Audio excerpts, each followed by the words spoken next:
like I said, it was a weird thing at the party. Well, good evening, everybody. Welcome to the Political Matrix. I'm here stepping in for young Morpheus. He's here just getting his things together. We have L. We got one step closer to going live, but we'll be happy for the baby steps. Isn't that right, L? Oh yeah. So Don't what's going dislike on? before you hear what we say. Oh yeah, I know. I saw That's the rude. comment.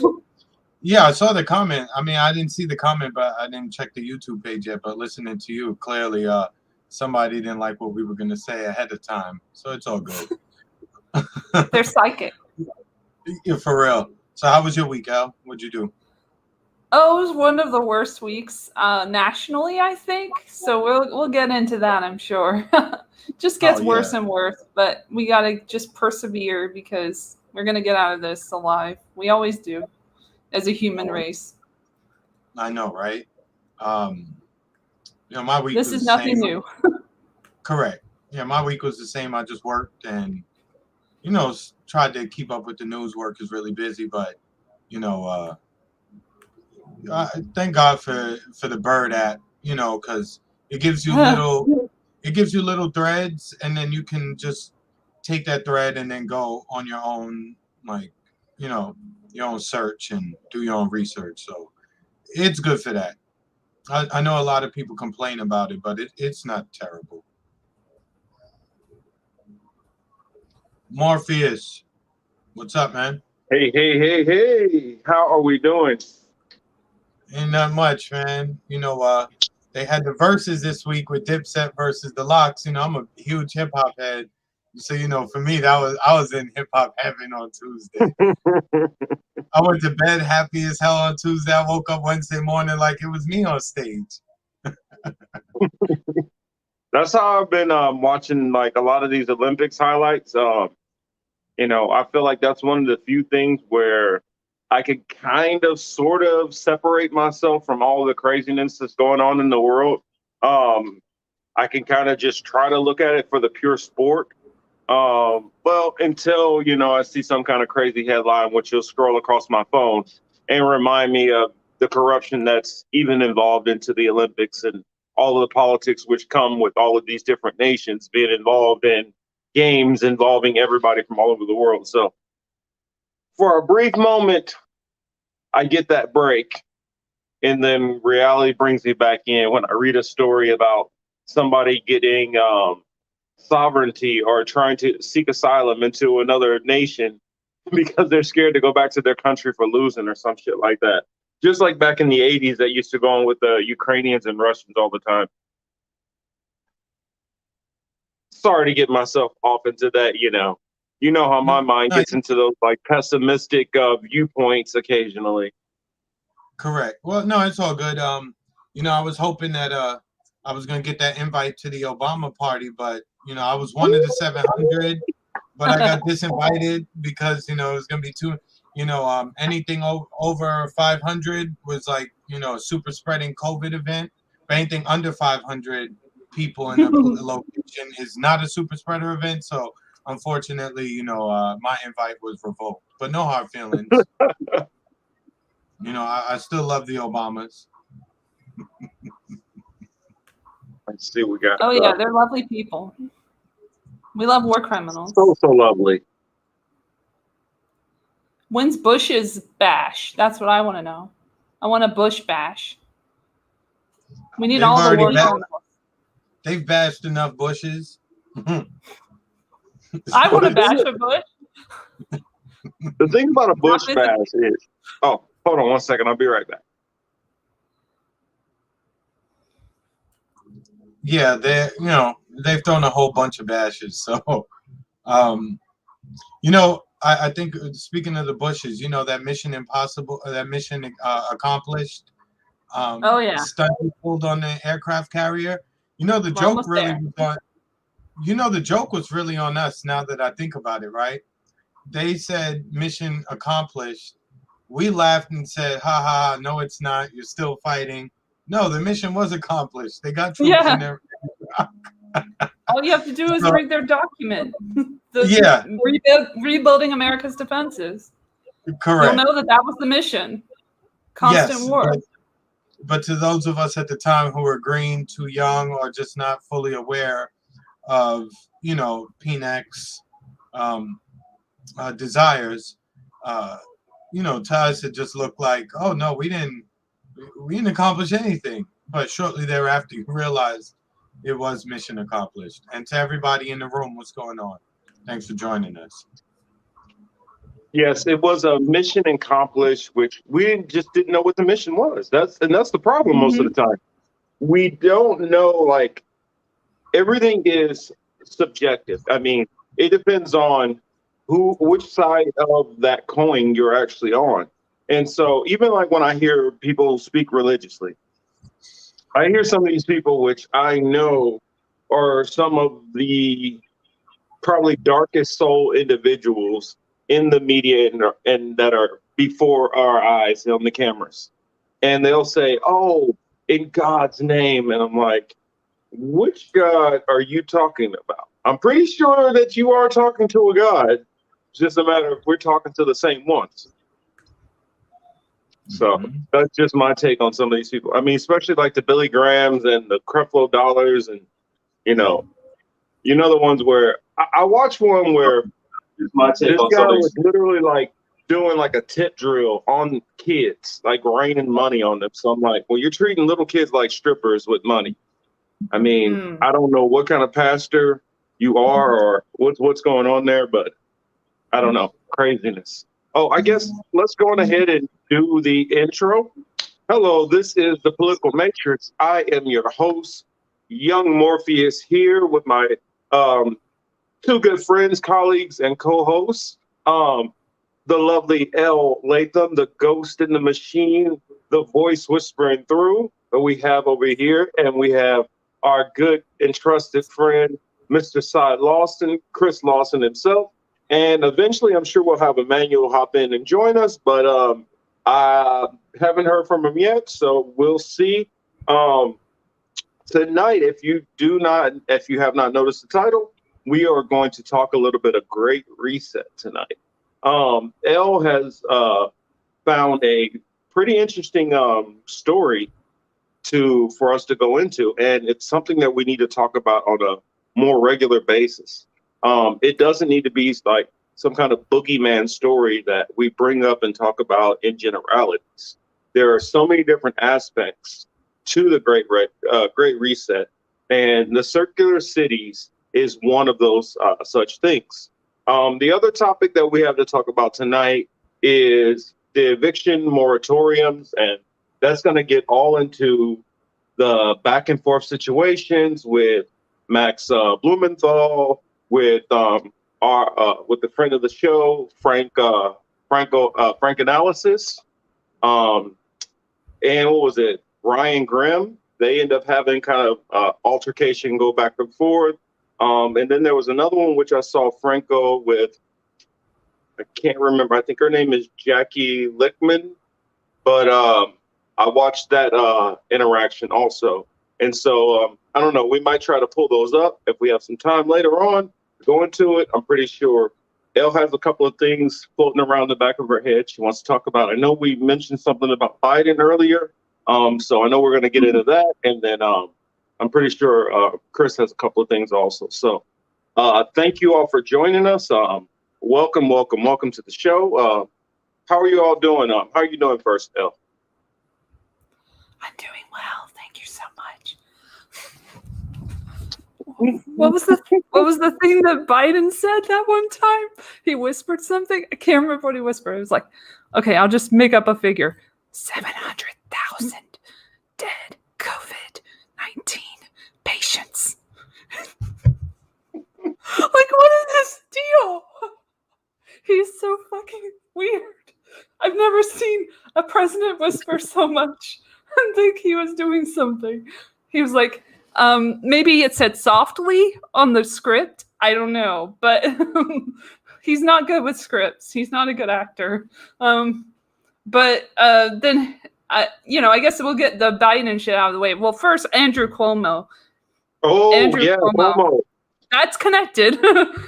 They finally found out that he did do some inappropriate shit. And not only did he do it, he had the audacity to say that none of it was inappropriate and that he does it with everybody. Young and old, mother, father, whatever the fuck, kid. But like he showed a whole montage of him kissing people and making them uncomfortable, which, in court, I feel like that would not be a good defense. But, I guess we're not in court. It's just the court of public opinion until he gets ousted. So it doesn't matter. Don't forget, he used the I'm Italian defense. That's why I touched people. Mm-hmm. How's my audio, guys? Your audio is good on mine. I mean, I hear you guys. I hear you great. Chat. How's Elle's audio? In the chat before I go further, because I can change things if it's like fuzzy, if I need to get rid of the fan or something. I don't want to. Your audio is probably better than mine. Okay, cool. I'll just promote my mic, my Blue Snowball. It's my baby. And I use it for my podcast too, so you guys can hear the similarity, probably. But anyway, back to the Biden. So like he came out in support of all the women and stuff who like accused this dude and had real accusations, and it was found out that they were basically telling the truth. 11 people, I think. And he said, well, I think he should resign. And I'm like, well, I think you should resign because you've done worse on camera than this dude. Like, I mean, yes, sexual harassment's horrible, but touching little kids' faces you aren't related to, and even if you are related, it's weird. But like, if you're not related to them, you have no relationship to them, and you're touching their face on camera in front of all these people at a swearing-in ceremony. It looks weird. That's on C-SPAN, by the way. It's not just some fucking, right-wing talking point or anything. And he even did it recently. Like the other day, he was like touching this girl, and she looked very uncomfortable. Why was she even there in the first place? Because he wasn't even talking about children or doing anything with children, but he just had to bring children up who were like the daughters and sons of these like military members, because he was doing the vaccine mandate thing, which we'll get into. Ugh, those fucking things ruin my week. But, there's some legal issues there that I'll bring up as well. But he was just touching her, and you could tell that she was afraid. And I'm like, stop letting your kid around this dude. I don't care if he's the president. That's even more reason for him to be staying away from children. Like, almost all the presidents at this point are pedophiles, let's be honest. So maybe not Barack Obama, but maybe so with the hot dogs. I don't know. I don't know what that hot dog situation was. I don't know where you can buy expensive hot dogs like that. But I guess, he did have one picture with someone on his lap that looked weird, but like other than that, I can't really think of a Joe Biden-esque kind of photo op. No, who was Obama on the boat with the little Chinese girl? Was that a real picture? See, that's the thing I saw, but I don't know if that was like 100% real, or if it was part of the Q thing. Not the Q thing, the first Q thing, which is Pizzagate. Yeah. Yeah. But it could have been doctored or something. We just don't know. I mean, we know when we see things on camera. So I saw this little girl the other day on camera, like on video. So I know that was real. So that's what we need to do, is use our eyes and ears and see what's real. And then see that there's a bunch of bullshit coming from the left or the Democrats or whatever the fuck they are now. Even light, because they're like calling for vaccine mandates, vaccine band-aids. And so like that's like literally the worst thing you could do right now. And you're saying, oh well, this is how we get back at this right-wing misinformation. We go ahead and get everyone vaccinated. Well, that's not working now, is it? Because we're still having breakthrough cases, which have been going on for months that nobody has talked about in the media until now. So it's something that was like on the back burner and people weren't really touching it. And now that it's gotten so crazy that like 75% in one hospital were vaccinated, fully vaccinated, then they can talk about it now. And then they can blame us, not me. Shit, I totally got vaccinated when I was a kid. But anyway, you know, that happened. And if anyone asks, I am vaccinated. That's my story, and I'm sticking to it. Actually, I'm not, because I'm a vegan and I have the right to refuse vaccination because it's against my ethical veganism belief. Thank you very much. My religion is untouchable. Thank you. So that's what I'm saying, is like, what am I saying? Oh yeah, the vaccine mandate happened. And then, so Joe Biden came out in support, or not in support of his friend Andrew Cuomo again. But then everybody's in the media is giving him like a round of applause and everything. Oh, you're so right, and thank you so much for doing the right thing. But literally, he is worse than that dude. Like, I don't understand. It makes no sense. How is he still here? He should resign. He shouldn't even have been in the running, because we already knew who he was beforehand. So because he's old, he gets away with it. Did you see what was her name? And I know I don't like her. I know most of us do not like her, but she was dead on accurate in the points that she made. Meghan McCain.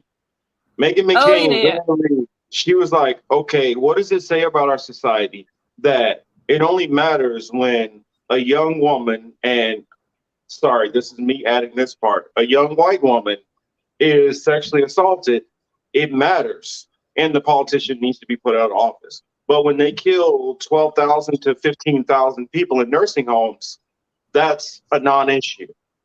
Exactly, yeah. Like, that's way more important, like, in the grand scheme of things. You know, it seems as if there's sexual harassment, you know, because I don't have cable, right? I don't have CNN or any of those mainstream apps on my phone, right? I don't watch the YouTube channels and all that. So I say that to say, I have this elderly woman that I take care of. We have dinner maybe a few times a week, right? And most times she has on CNN. So that's how I actually get to hear and watch CNN. So what was that? Tuesday or Wednesday?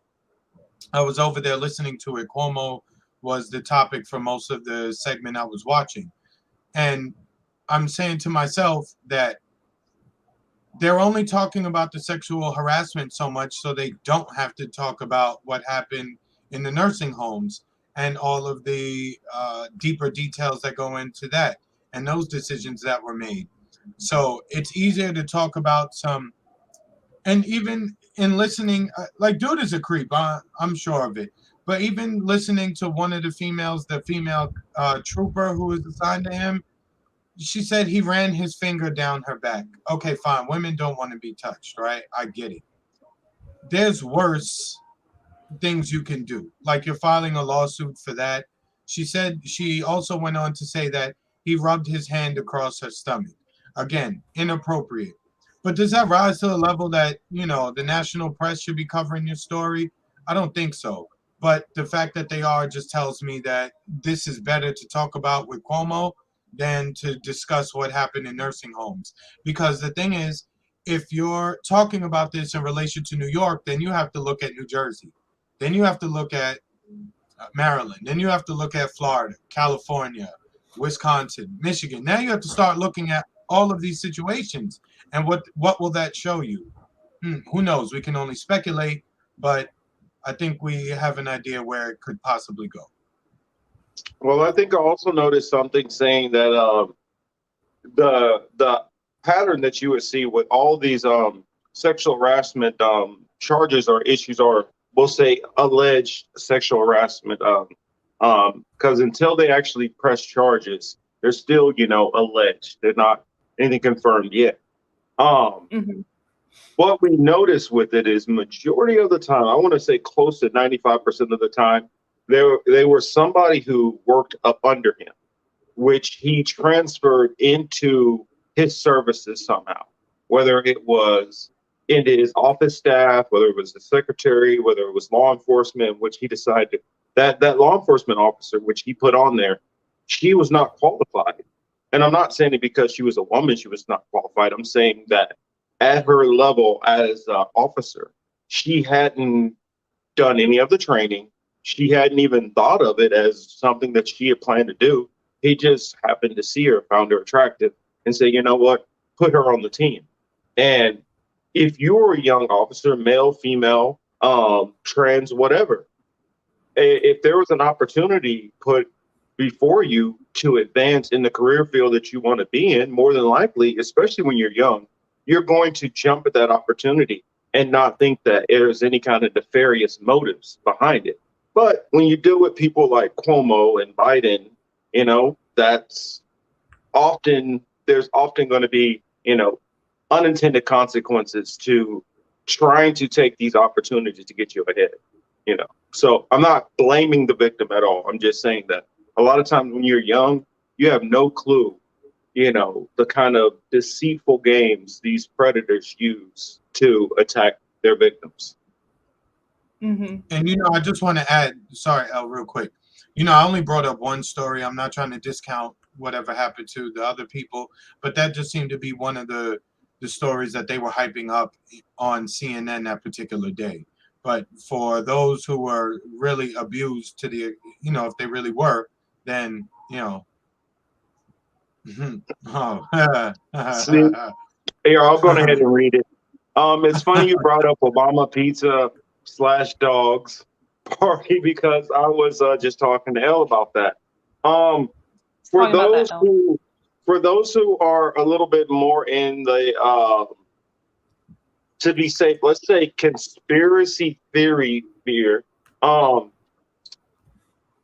If you haven't seen that video of Michelle Obama on Ellen doing workout with Ellen, I definitely recommend you check it out. Something about hot dogs kind of reminded me of that for some reason. I don't know why. Ellen is deep in that shit. I have something to say about Ellen, actually, now that you brought her up. Oh, this goes way back. Okay. Go on ahead, El. Did you know there's like a video? Oh, I'm trying to remember the name of it. It's a Bryan Singer production from the defunct Digital Entertainment Network, DEN, from the 90s. It got shut down in 1999 for being a pedo network, basically, where Mark Collins Rector, I forget his name. Hold on. Let me look up DEN so I can get all the names. Chad Shackley, I think he's in that. That group. But didn't Singer get in trouble for some like bad behavior too? Yes, this is a part of that as well. This was when he was in DEN. Digital Entertainment Network was like a YouTube before YouTube, and it was very like hip and everything, and like targeted towards teenagers and kids. Chad Shackley and Mark Collins Rector were the co-founders along with Bryan Singer. Well, Bryan Singer was taken on. He was an investor, so he was an investor in it, and Brock Pierce was a part of it as well. And there was an IPO that they had, but then they couldn't go through with it because of the sexual assault allegations against Collins Rector, Shackley, and fellow executive Brock Pierce, who's connected to the Bitcoin Foundation and also the Clinton Foundation. But we don't want to get into that. But anyway, Brock Pierce is the kid from Blank Check, I think, is that guy? No. I should say that's First Kid. I always get those confused. Sorry. He's the kid from First Kid and the Mighty Ducks when he was a child. So he was probably molested at some point and got involved in this whole racket. But anyway, getting back into it, I just want to say that I watched this whole movie that they produced for this network, which was based on Chad and Mark Collins Rector.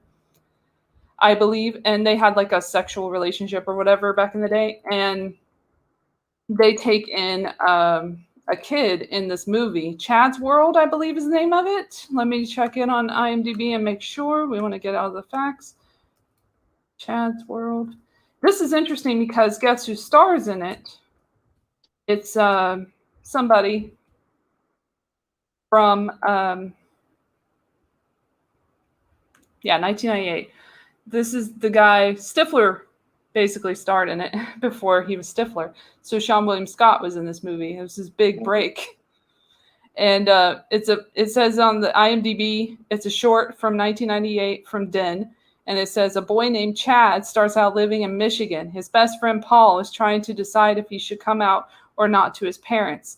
He decides he's going to come out to his parents, and his parents are a right-wing type, Midwest type parents, and they don't take it very well. So in this short, which I've seen a couple of times now before it got ripped off YouTube, but it's about basically two men taking in a child.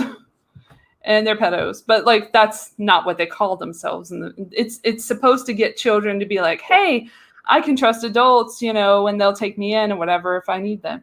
And I'm a little gay boy, so I need their help if they're gay men. So basically, it's trying to lure in those children. And the actor himself, I don't know if he experienced any abuse, but some of the actors on the roster did. But in this film, I bring up this film because I don't remember the name of the guys on the podcast, but it's one of Return of the Sis, I think. But they did like a podcast episode on YouTube, which is not anywhere on there anymore. But where they showed the whole movie and reacted to it. And you could see the commercials. And there was like an AIDS commercial or whatever with Ellen hosting the project or whatever it was. And talking about being gay or whatever. So that was funny that I like saw all that. And then there's all this like these new rumors about her. And then it's also weird that in the 90s, before she like got her big break, or maybe late 80s, I can't remember, but her girlfriend, who was her ex, ended up in this crash and died. And then she used that story to do her phone call to God story that she did, or bit that she did on Carson, which ended up making her famous as a comedian. So that's kind of weird. She had a sacrifice, and she had a connection to a pedophile network. Like, whether she knew or not, I'm sure people didn't know because they thought it was like an MTV kind of type of network or whatever, but online. And it's one of many that started before YouTube, like in the late 90s. There were a lot of networks that were happening. There was a network that, the Lonely Island, those guys, Andy Samberg, Andy Samberg, not Adam Sandler, and his crew, Akiva and the other guys, Yorma. And then they like all formed together, this group, and they like did content on this one channel. This one website called Channel One, I think. I don't remember exactly what it was. It wasn't Channel One. That's something that they showed in school. Or whatever. Hold on one second. I forgot. Let me kind of inform the audience. Elle has a background in the Hollywood atmosphere, so that's where she knows, like, has a lot of knowledge on a lot of these things. So, because they might be kind of lost on, like, whoa, okay. How did she even know about most of this stuff? So just kind of like let everybody know that. And I was going to answer Kelly's question. Oh, and thank you. She said we have great sound tonight, but just waiting on Emmanuel. He hasn't clicked. So I just haven't heard anything from him. So hopefully he'll join us soon, but I don't know. But if not, hopefully he'll be back next week. But sorry, going ahead, Elle. Okay, well, I'm just saying that there was a network. There were a lot of networks online before YouTube. I'm just kind of giving you a little bit of a history of the internet, just to give you an idea of what Den was to a lot of people. So it could be that people could be involved with this network and not know exactly what the intentions were of the founders. And maybe we could give Brian the benefit of the doubt, but then he was like caught hanging out with them and underage kids. So I don't know about him, but other people were involved, like actual like bans and shit. Like they had like a band, like there was a website that they had that they took down, of course, eventually because the internet. We got to memory hole everything. But they had the website on archive.org or whatever, and you could look at all of the different video content and stuff to get an idea of what it was. Because you can only hear about what it was or see like a video of somebody reacting to it, but you don't really know exactly how big it was. So apparently it was a really big network and turned out to be a pedo thing. And the dude behind it, Mark Collins Rector, still on the loose. Last time I checked, he was in Spain. Maybe I'm incorrect. Some other country, maybe. But, you know, he goes to these different locales to find young boys and take them in and be a sugar daddy, I guess. So he's just really creepy. And it's really sad that that happened. And Brock Pierce actually ran for president, like legit. Like he ran for president after all of this. And he said he had nothing to do with it. Oh, and I read the court papers. I don't have them on me, but I had them on like my bookmarks. Maybe I still have them on my other computer, but where they had Geffen. So David Geffen was a big pedophile protector in this case because he could look that way. He's the main honcho. He's the head honcho. He had this record label. He had like his hands in everything. SKG, Steven Spielberg connection in film and you know, went to television eventually. So David Geffen was a big guy in Hollywood, part of the gay mafia, the Hollywood gay mafia. So there was an article, I don't remember where it was, but it talked about the gay mafia from a gay man's point of view, I think. And it was interesting to read. And he was in that group. But what happened is in the court documents that I read from the case, Brock Pierce was asked about threats made from Geffen to Mark Collins Rector. And he said that David Geffen basically threatened to kill him. So that was crazy shit. So you find the weirdest things online, and then eventually they get rid of them probably. But I do have that information, and I can say that David Geffen is not a great dude, and he's up there with Bryan Singer in my book. Well, it's kind of funny. About him enough. Well, I was going to say it's kind of interesting that if you look at a lot of these people who are involved in all of these things, the one thing which I see kind of tied in is they all kind of somehow manage to keeping everything under the radar and keeping these little rings going over and over and over. And even if this one little ring kind of shuts down, there's always like another game of somebody who's doing this same kind of weird, like pedophilia, rape kind of weird thing going on with kids. And it's either some kind of record executive, it's some kind of movie executive, and it just seems to kind of be this ongoing thing over and over and over. I'm wondering if you have any kind of theories why. Oh, no, go ahead, Chris. If you notice, it's all the men who have a problem getting women. I'm gonna just leave it at that. You know, when you have a hard time. But with that kind of cash, I don't think that that's the problem, because they literally could lure in most of the whatever type of woman they want. That's how corny and a goofball. That's how much of a goofball and a cornball you are. That you have that much money and you still struggle with women, right? Because you do have women who will take your money and provide certain services. Now, the fact that you can't get it without cutting a check or stopping by the ATM, you'll do some real nasty shit to people because you're just basically upset that you can't get none. And that sounds personal. I wouldn't understand it. Well, I would add in, if you go back to the early philosophers, and after this, I want to add Ian to the chat because he's came in and joined us. So make sure to say what's up to E.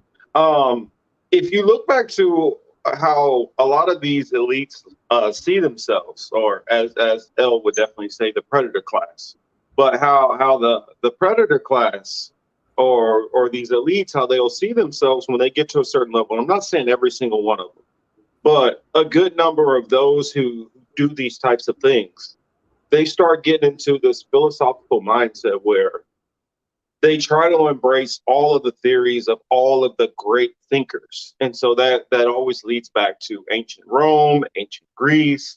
And one of the big things which was popular, especially in ancient Greece, was homosexuality and pedophilia. And it was almost looked at as if you didn't do it, you were closed-minded. And so with some of that going into it, with the higher elites doing that at the time period and the elites doing some of this stuff at the same time period, it it makes me wonder if some of those things don't play into it. And then just the fact of having the money to be able to do whatever they want and influence people to do whatever they want. Maybe it's just like, you know what? If society for most of my life period, because I'm saying most of these guys are, older gentlemen, 60s, 70s, stuff like that, 80s or whatever. If something has been frowned upon their whole entire lifetime, they might decide, you know what? I want to buck society and I want to go the opposite direction. And so since homosexuality was frowned upon, I'm going to force it down your throat instead. I don't know. What are some of your thoughts on that? What do you think, Emmanuel? Well, I knew about the Corey Feldman thing for a while now, but you can easily tell. Who's been messed up from the Hollywood darkness versus who has it. Macaulay Culkin, Corey Feldman. I mean, you can see it did some stuff to people, and then you're talking about conservatorships, controlling the massive amount of money they make. Britney Spears, for example. It's just a whole wretched hive worth of stuff. But yeah, you're right. You could easily, especially in Hollywood, you could easily get a woman to do something for money. So I don't get it. Hey, Emmanuel. Hey, Elle. How are you on here? You usually pass through to Marcus. No, not anymore. Okay. Marcus Yeah, is I making know threats. about Isaac Cappy. Marcus threatened her with the vaccine. For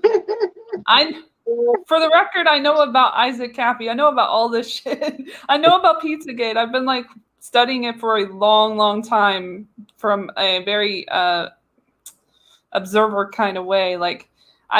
I know about Isaac Cappy's death and how weird it was, and I also know that he did that weird video where there was somebody in the room or something, and the dog was barking. It was super weird. I think we all, if we saw that video, we know his time was up at that point for whatever reason, in whatever way. But it just, the way that shit, I will tell you, I watched the video footage of the whole thing where they found his body and everything. It was just so fucking weird. Yes, he did not kill himself. Just like Epstein, I will go out on a limb and say that Isaac Cappy did not kill himself. I don't know who the fuck killed him. I don't know if it was Tom Hanks, but anything's possible in this shitty world. I don't know how to feel about Tom Hanks anymore after that Route 66 photo on Twitter and all the weird gloves and shit. I don't know. He's weird. He's a little weird. I think it's safe to say he's a little weird. Some of these people are a little fucking weird, and they react a little weird at the Golden Globes when the pedophiles are mentioned, and they're like, wait, well, that's not me. Well, maybe it is. We don't know. We don't know you. Whatever. Look, if you're a man and you like women and you have a position of status, the last thing you're going to be doing is playing around with little kids and posting pictures of pacifiers, kids' socks, kids' sneakers. It's fucking like Tom weird. Hanks was doing. Hey, It's weird as hell. You'd be trying to deal with women, got a question. not messing around with that shit. Oh yeah, you got a Josh asked what video with his dogs barking. Maybe go to BitChute for that video for now. Yeah. Right now. Yeah, I saw it on definitely look on YouTube, but I don't BitChute. know if it's still up. Now, yeah, you can definitely find it on BitChute. BitChute for everything. Shout out to BitChute. Yeah, Shout out to Super You. I go there all Rumble. the time. Not Rumble. Brian says The other one. Telegram has it all archived. Ah, but for whom? And for how long? Great questions. So anyway, we got to Pizzagate. That happened. There's a little bit of an That's echo. That's from me. Sorry, they're gonna give us a strike for that. Sorry, I don't give a shit. Oh, I wanted to But y'all announce something. I noticed that we got pretty decent numbers right now, so I figured that I would announce something. I have reapplied again and testing, but hopefully there is a chance. My buddy Franco decided to put a recommendation in for us on Rockfin, so it's a possibility we might be moving over to Rockfin. Hopefully, we make it over there, and even just a shout out to Franco for even thinking about recommending us. So I appreciate it. Props and shout out to Frank Analysis. And for those who are watching my show who are not familiar or who do not follow Franco's show, make sure to go and check him out. Make sure to give him a subscribe, and make sure you're giving thumbs up when you're coming into the videos. A lot of times, especially if it's the videos which he's cut and ripped out, for as somebody who does editing for the shows, outside of doing these live streams, sometimes it can be pretty time consuming. And even if you don't agree with the video, if it's somebody that you agree with for the most part, just give them a thumbs up. It helps the algorithm. So just help them out. That's all I'm saying. But if you disagree, put it in the comment section why you disagree with them. And then that way, maybe they can address your concerns in there. But sorry, who did I interrupt?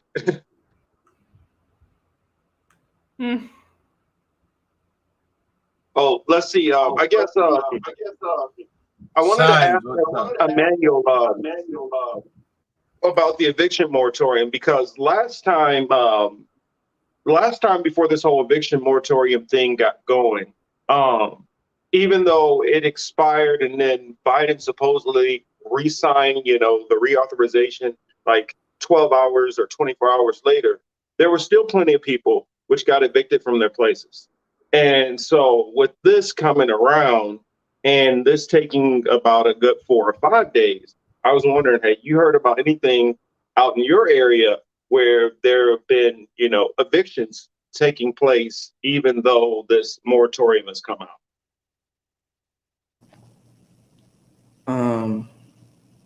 In regards to my eviction, I can't. Well, I'm saying just in Georgia, in general. Right. In Georgia, in general, I haven't really heard much of anything. The only thing I've heard around Georgia is the group of landlords in, I think, Alabama, trying to overturn it right now. They're literally in court trying to overturn exactly what Biden's just doing. I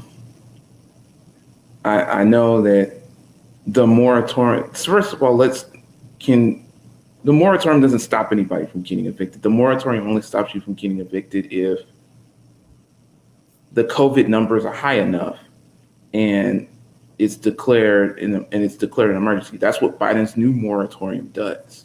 So if the numbers are low in your county or whatever, and you're up for eviction and they file, you're definitely getting evicted. The moratorium doesn't protect you from that. You'll notice that correlation. Who was that? Oh no, Chris. I think Chris was saying something. Go ahead, Chris. Go ahead, Chris. No, just to add in, there's slight, it's like a provision in some of the evictions, right? If your lease is up, they can still proceed. Even though there's a moratorium, in some cases they are allowing the suits to proceed. So I just wanted to add that. Actually, they've been trying to turn over the concept of an eviction moratorium since like 2020, I think. So it's been going on for a while. But this new one has even more restrictions to pretty much overturn the fact that you can stay in your home. So I haven't heard anything Right. I agree with Dubster Brian. The eviction moratorium allows, real estate to pretty much, clean up and have a ball. And then also it fits into the prison industrial complex, because if you act up and you play a fool, guess what? You go in there, and then it affects the credit bureau too. So if you if that goes in on your record, that affects your credit. So it's just all just multi-layered. It's all just a multi-layered money system. You'll never see Cory Bush or Joe Biden say, right, I agree with Del. I'll never see Cory Bush or Joe Biden say, I'm stopping all evictions. They just said we're extending the moratorium. It's like a moratorium does not equal you're not getting evicted. It merely means they haven't found with It's a putting way to a evict you. it's putting a band-aid on a wound that needs stitches. You know what I'm saying? Mhm. Like Exactly. it's not gonna work. People Well, don't like. Go ahead. Well, it's something that I kind of just wanted to add this like kind of little tenor onto the whole thing, because on my other channel, the What I've Been Thinking with Marcus Cage, I did kind of my, I guess we'll call it conspiracy theory on Cory Bush and this whole matter. They knew they knew for a fact that of the court ruling, and that this was going to have to go through Congress and through legislation. They intentionally let this expire. Something that, and this is why I say, even if it's people that we can't stand that often sometimes do shitty coverage, sometimes they can drop some good information or just be covering the story, which if you're like us and you take the time to really weed through the information, you still might be able to find, some important nuggets in there. Um, so what I noticed on Breaking Points, they were bringing up some of the things which a lot of people hadn't brought up. Not only with this eviction moratorium, a lot of the things are provisions that they put in during the pandemic, which I mean, I'm trying to remember which ones, whether it was credit cards, it was a bunch of other things, different, I guess, unemployment benefits, a total package of a bunch of things were all going to start expiring. And what's happened is everybody is focused mostly on the eviction moratorium and not focused on all of these other things, which are coming to expire also. And so they figured, nobody's really paying that much of attention. And if we focused on getting everybody vaccinated, which according to their focus research, through propagandizing everybody through fear, that vaccinations is going to be the most important thing that everybody's going to focus on. And so they didn't anticipate that people would start focusing on eviction moratoriums and all of these other things. Well, once they saw that they were starting to get this heat the last minute, they decided, what can we do? Well, we know that with the force to vote, the squad has already been getting some heat. We know that with them saying that if they voted for Pelosi, that they were going to do more pushback. And the fact that they're not doing any pushback, they got to have something to show that they still have some bona fides, if you will. So what they decided to do is they take the one out of the squad who had actually been homeless so that they can use that as a feel-good story. So they can prop up the whole narrative of the squad versus Pelosi. And look, they came out and they fought for us. They did all this. They could have done all of this stuff without having to sit on the steps of anything. But it's all performative so that they can kind of just kick the ball down the road. Because more than likely what was going to happen is they kind of came to the conclusion, okay, if this doesn't work, then Biden, give it 60 days, 90 days, just give them some time. Give them a little bit of break and just do that. That way we can say, hey, we gave you more than what we were going to give you. Now you have no excuse to complain. And so they're still trying to worry and do their calculations on when can they actually, disband all of this help and let, these predator corporations start doing what they want to do anyway. The people who really fund them. When can we let them do that and, rip our masks off and, be as corrupt as we want to be? And so they're still trying to measure that with, re-elections and midterms and all those things coming up. And so going into, the Max Blumenthal and the whole Franco going against Ryan Graham and some of the other people out there, the problem is these other groups who we're arguing with don't get it. And if they think Franco, like I was watching, I think, what was it, RJ from Fred Hampton's Leftists, and he had, I think, the Vanguard on. They were literally talking about how, well, I don't know, maybe his approach. We're talking about fucking people being homeless.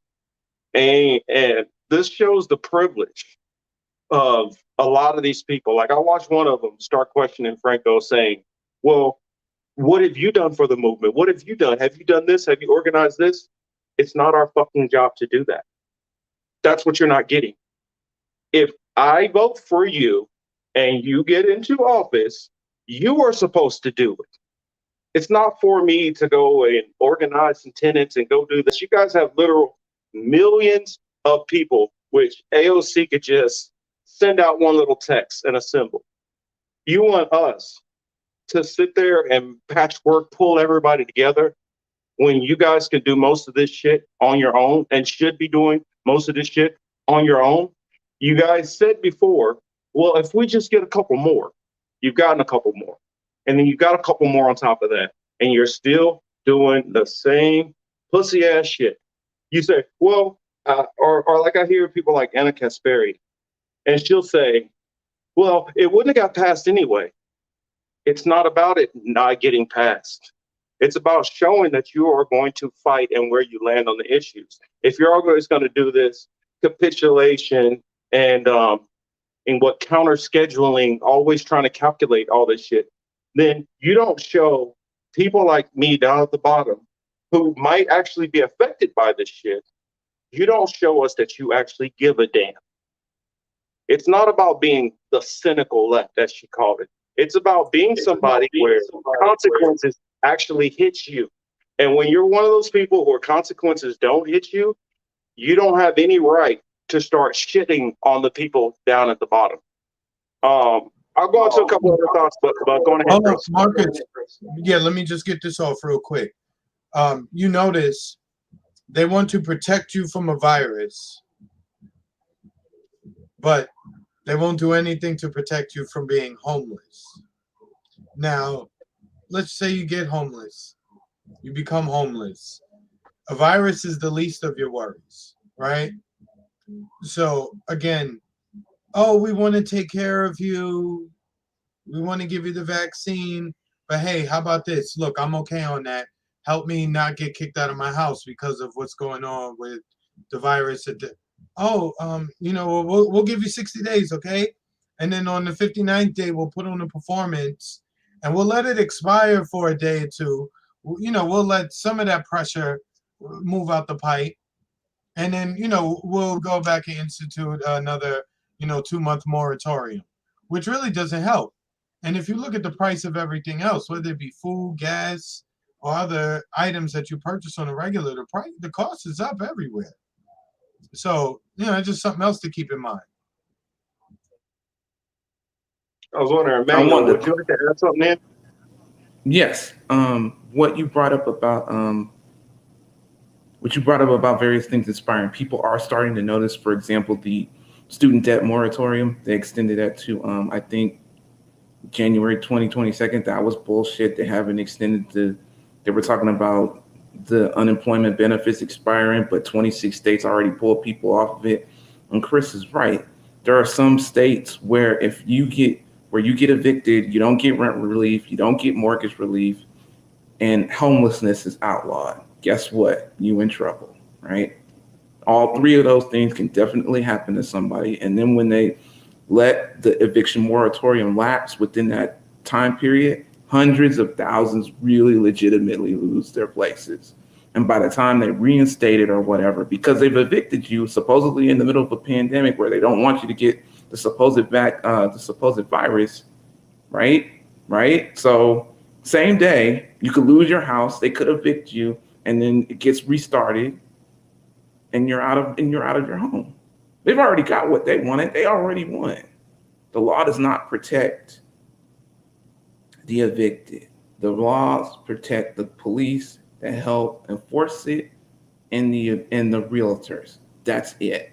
And people rarely really get how violent and devastating evictions can be, and how devastating they can be to a person's psyche, physically, emotionally, mentally.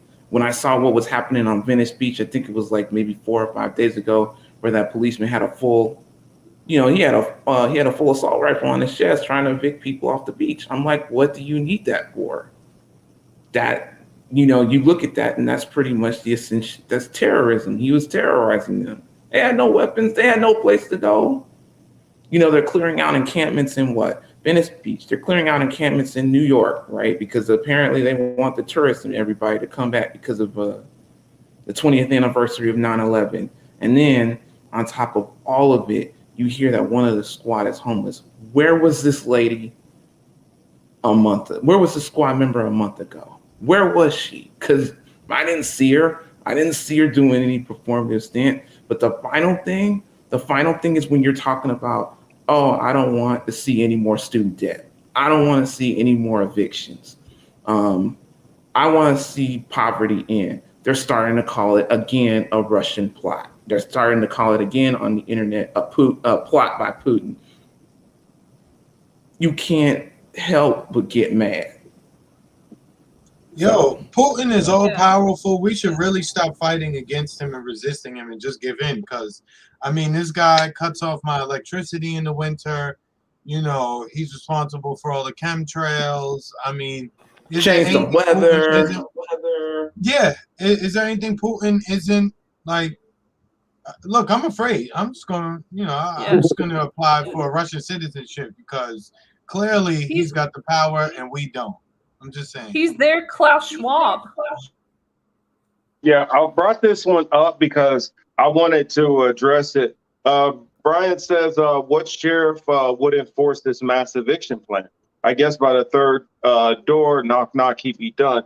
It all depends on where you live. For instance, some of them are happy to do it. No, what I'm saying is, if you live, like, for instance, where I did in, say, Kansas City, yeah, that's more than likely. Yeah, you keep on knocking on doors, you're going to get shot eventually. But you do that in the areas where I grew up for the most part, do that, and a SWAT team will start coming through and evicting you.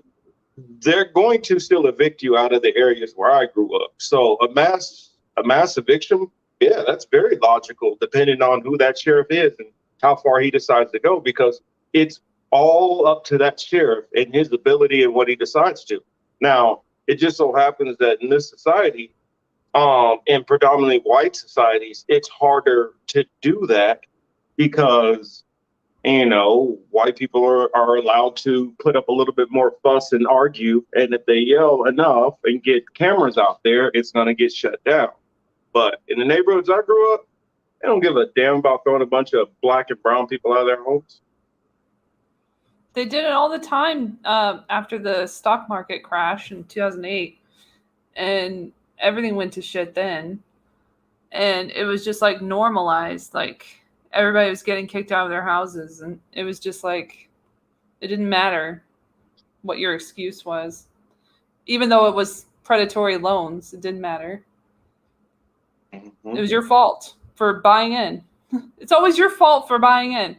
And it's going to be people's fault for buying into the vaccine propaganda too. I'm bringing it back, circling back to vaccines, yes, because it's connected. Everything's connected. It's all connected to the Great Reset agenda to get rid of people, to have them begging for mercy, begging for UBI, begging for support from the government, just to be on that teat forever. That's what they want. And nobody to stand up for themselves and keep from getting put in the situations that they're put into. And then you beg for the people who put you in this situation to take you out of the situation. It's a circle. It's a vicious cycle that we go through. It really is. And real quick, Marcus, I just wanted to address Kelly's comment where she said the homeless population in the Pacific Northwest. Okay. Kelly says our homeless population in the Pacific Northwest is exploding, and all they do is just move people around to different tent cities. I've watched things get exponentially worse since the 90s, right? Same thing here in South Florida. Same thing I'm here. seeing more. I'm seeing more and more people, and it's just like, damn, where'd you come from? Like, there is a group of homeless people where I live. I typically, I know them all. I talk to most of them. But lately it's just been new face after new face after new face after new face. I mean, I haven't talked to them to figure out where they're coming from, but the population is growing. I'm seeing that every day on the street, real time. Yeah, I brought this one up because it reminded me of something that I heard on one of my buddy's shows. I'm not trying. Trust me, this is not a go after Franco day or anything. But it says just don't know what it's going to take for Americans to wake up and really fight back. Even though this isn't going after Franco, this is going after somebody who was on one of his solutions show, and he was going into how some of these poor people, they just don't know what's going on, and they all come from this privileged mindset that the poor don't know what the hell is going on and how they're getting screwed and fucked over. It's just you don't have the ability necessarily to fight. And so when that question is asked, don't know what it's going to take for Americans to wake up and really fight back. Imagine that you only have a high school diploma. You have 3 kids. You don't make very much money. You decide that you're going to go out and strike. Now you and your kids are homeless. There is nobody who's going to help you out of that homeless situation. So when people say, well, I don't get why they won't just do this or do that, because they got a whole lot more to lose than some of these, sorry to say it, college age white teenage kids who, are early 20s, who can go back and live with their parents, or who can go and get a loan, or somebody's going to come bail them out of prison. They have more opportunities. And so when we don't have these opportunities, we can't just randomly say, you know what, I'm just going to strike just like that. If you don't have an actual organized union, you don't have any of those protections. Just like my parents' generation learned with when Reagan decided to fire all the air traffic controllers. It destroyed a lot of families in the Black community in particular.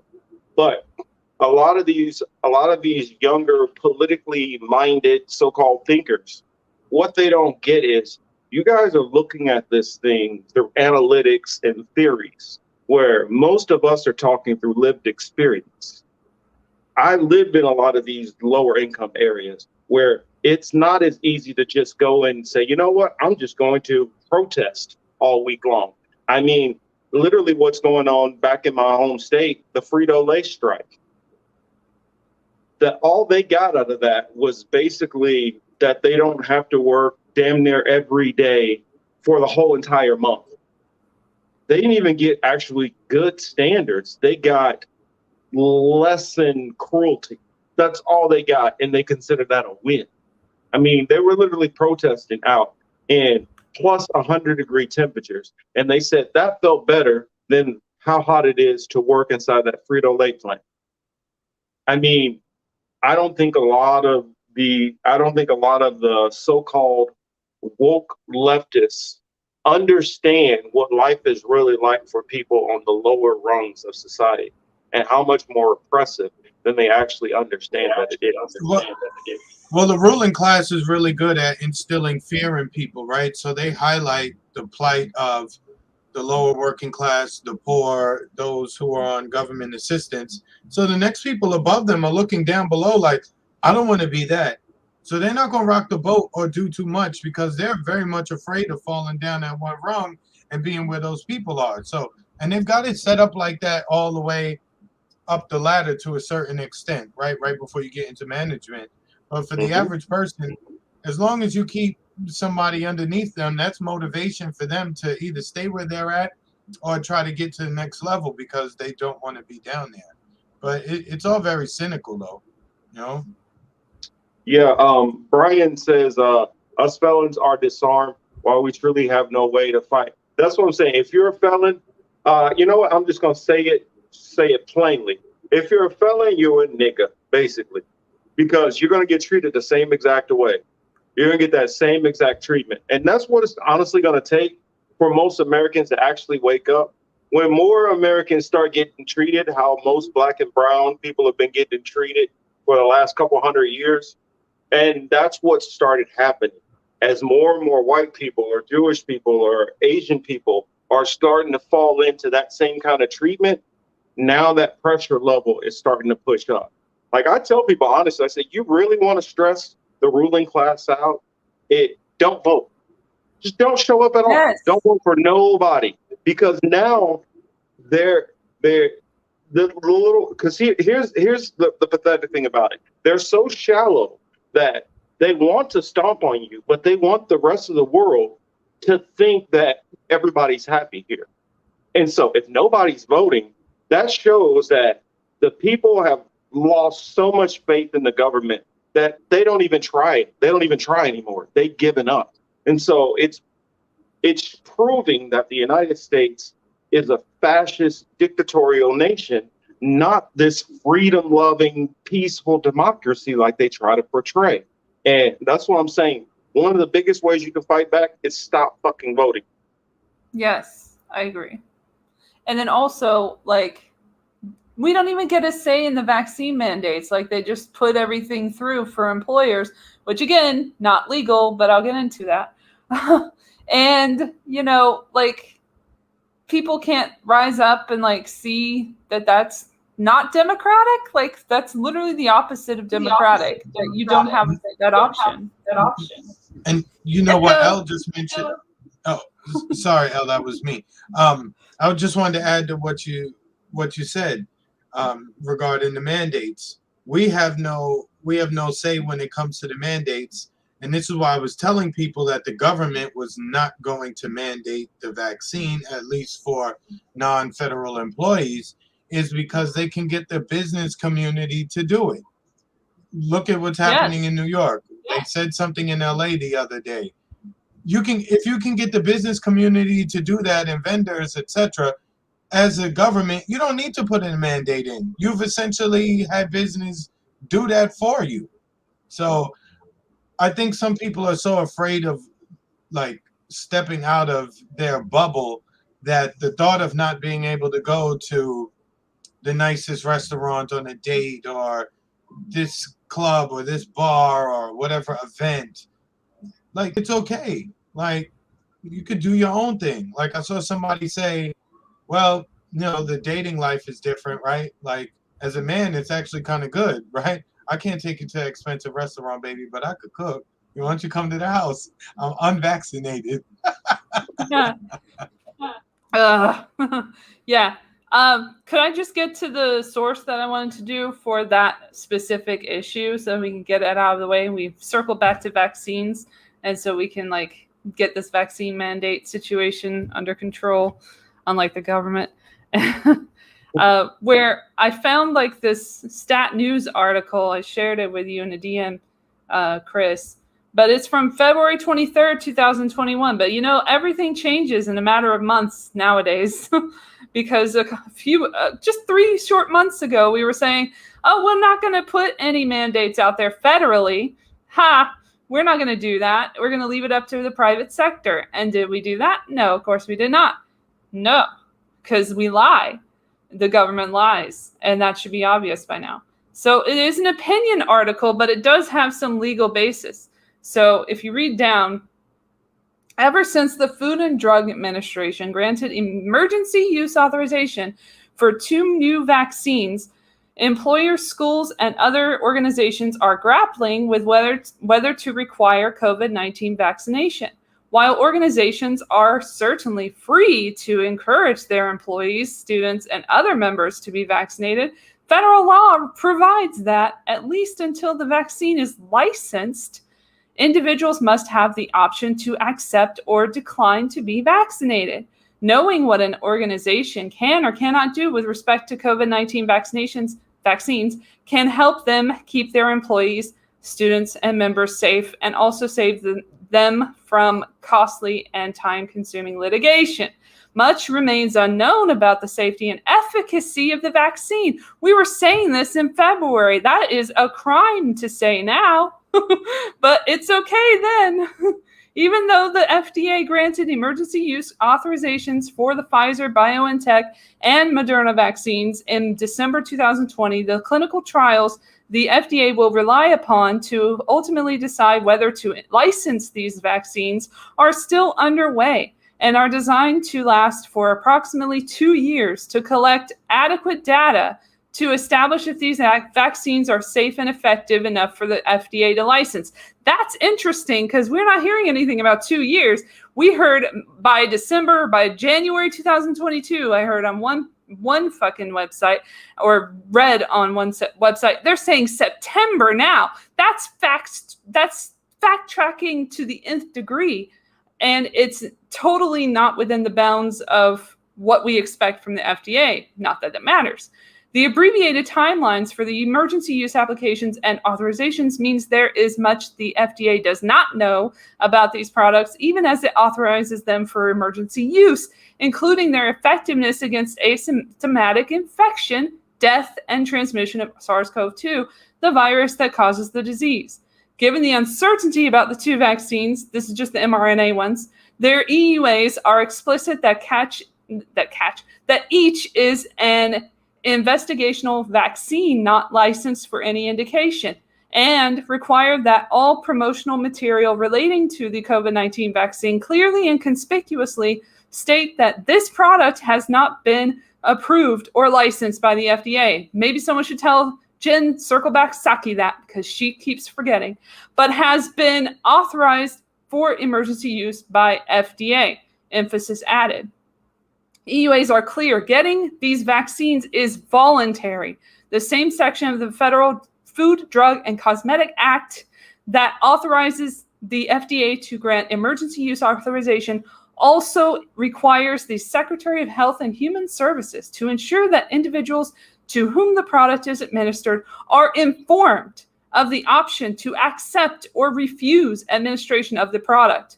Likewise, the FDA's guidance on emergency use authorization of medical products requires the FDA to ensure that recipients are informed to the extent practicable given the applicable circumstances that they have the option to accept or refuse the EUA product. In the same vein, when Dr. Amanda Cohn, they always have a doctor, the executive secretary of the CDC's advisory committee on immunization practices, was asked if COVID-19 vaccination can be required, she responded that under an EUA, vaccines are not allowed to be mandatory. So early in this vaccination phase, individuals will have to be consented and they won't be able to be mandatory. Cohn later affirmed that this prohibition on requiring the vaccines applies to organizations, including hospitals. You see all these healthcare workers being told you have to get the vaccine or you're fired. That's illegal, apparently. The EUAs for both the Pfizer, BioNTech, and Moderna vaccines require fact sheets to be given to vaccination providers and recipients. What this means in practice, we'll just skip to that. When the FDA grants emergency use authorization for a vaccine, many questions about the product cannot be answered. Given the open questions, when Congress granted the authority to issue EUAs, it chose to require that every individual should be allowed to decide for himself or herself whether or not to receive an EUA product. The FDA and CDC apparently consider this fundamental requirement of choice important enough that even during the height of the COVID-19 pandemic, they reinforced that policy decision when issuing their guidance related to the COVID-19 vaccines.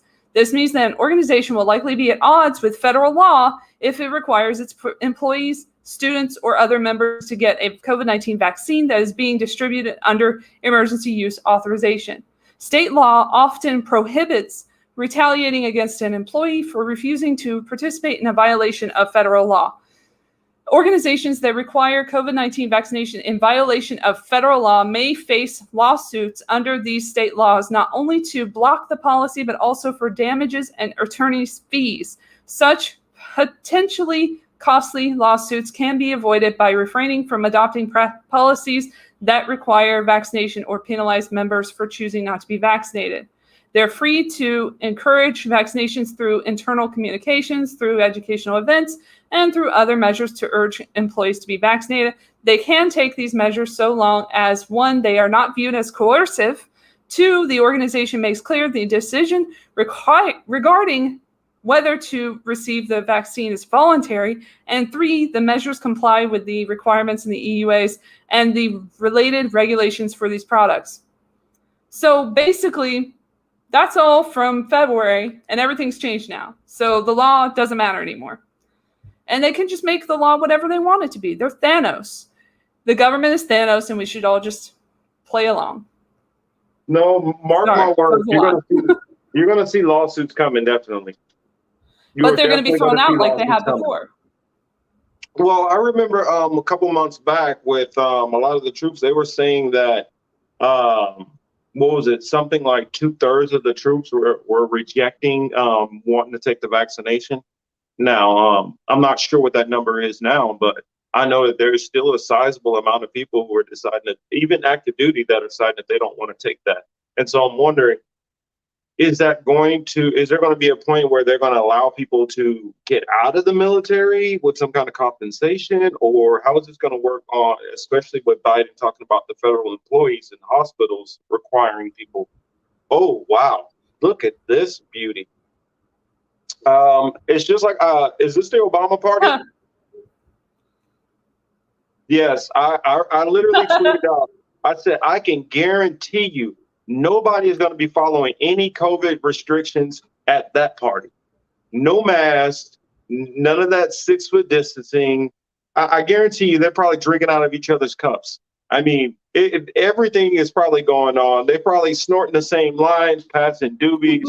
They're probably going, sneaking off to the bathroom. I mean, all kind of stuff. Well, I don't know. I don't even have a clue. I just imagine. Watch a lot Get some hot dogs. Marcus, that's scaled back. That's supposedly that's the scaled back party. That's the scaled back version of Obama's party, because Obama was supposedly scaling back when people saw that he was being callous about the social distancing and the no big parties. That's the scale back party, Marcus. Apparently. Look, E, before you came on, I was saying that, because the initial number was 700. So, they limited to under 500 or so, they told us, right? So with that being said, I guess that's just one little section of the party right there. Like, this in itself does not even piss me off. It doesn't bother me. What bothers me is the people, regular people like us, who, when they see me in the store, they see me out, they want to look at me funny because I'm not wearing the shit. Even though here it doesn't happen that much anymore. But it's so funny. And you know what? We have to be honest. They're mostly fucking Democrats and liberals. It's mostly them. And I'm talking about people, not the politicians, the people who vote for that party and who support that party and claim that they're such good people. They would be the ones watching us at Rolling Loud or at a club or party on the beach and say, oh my God, it's super spreader event.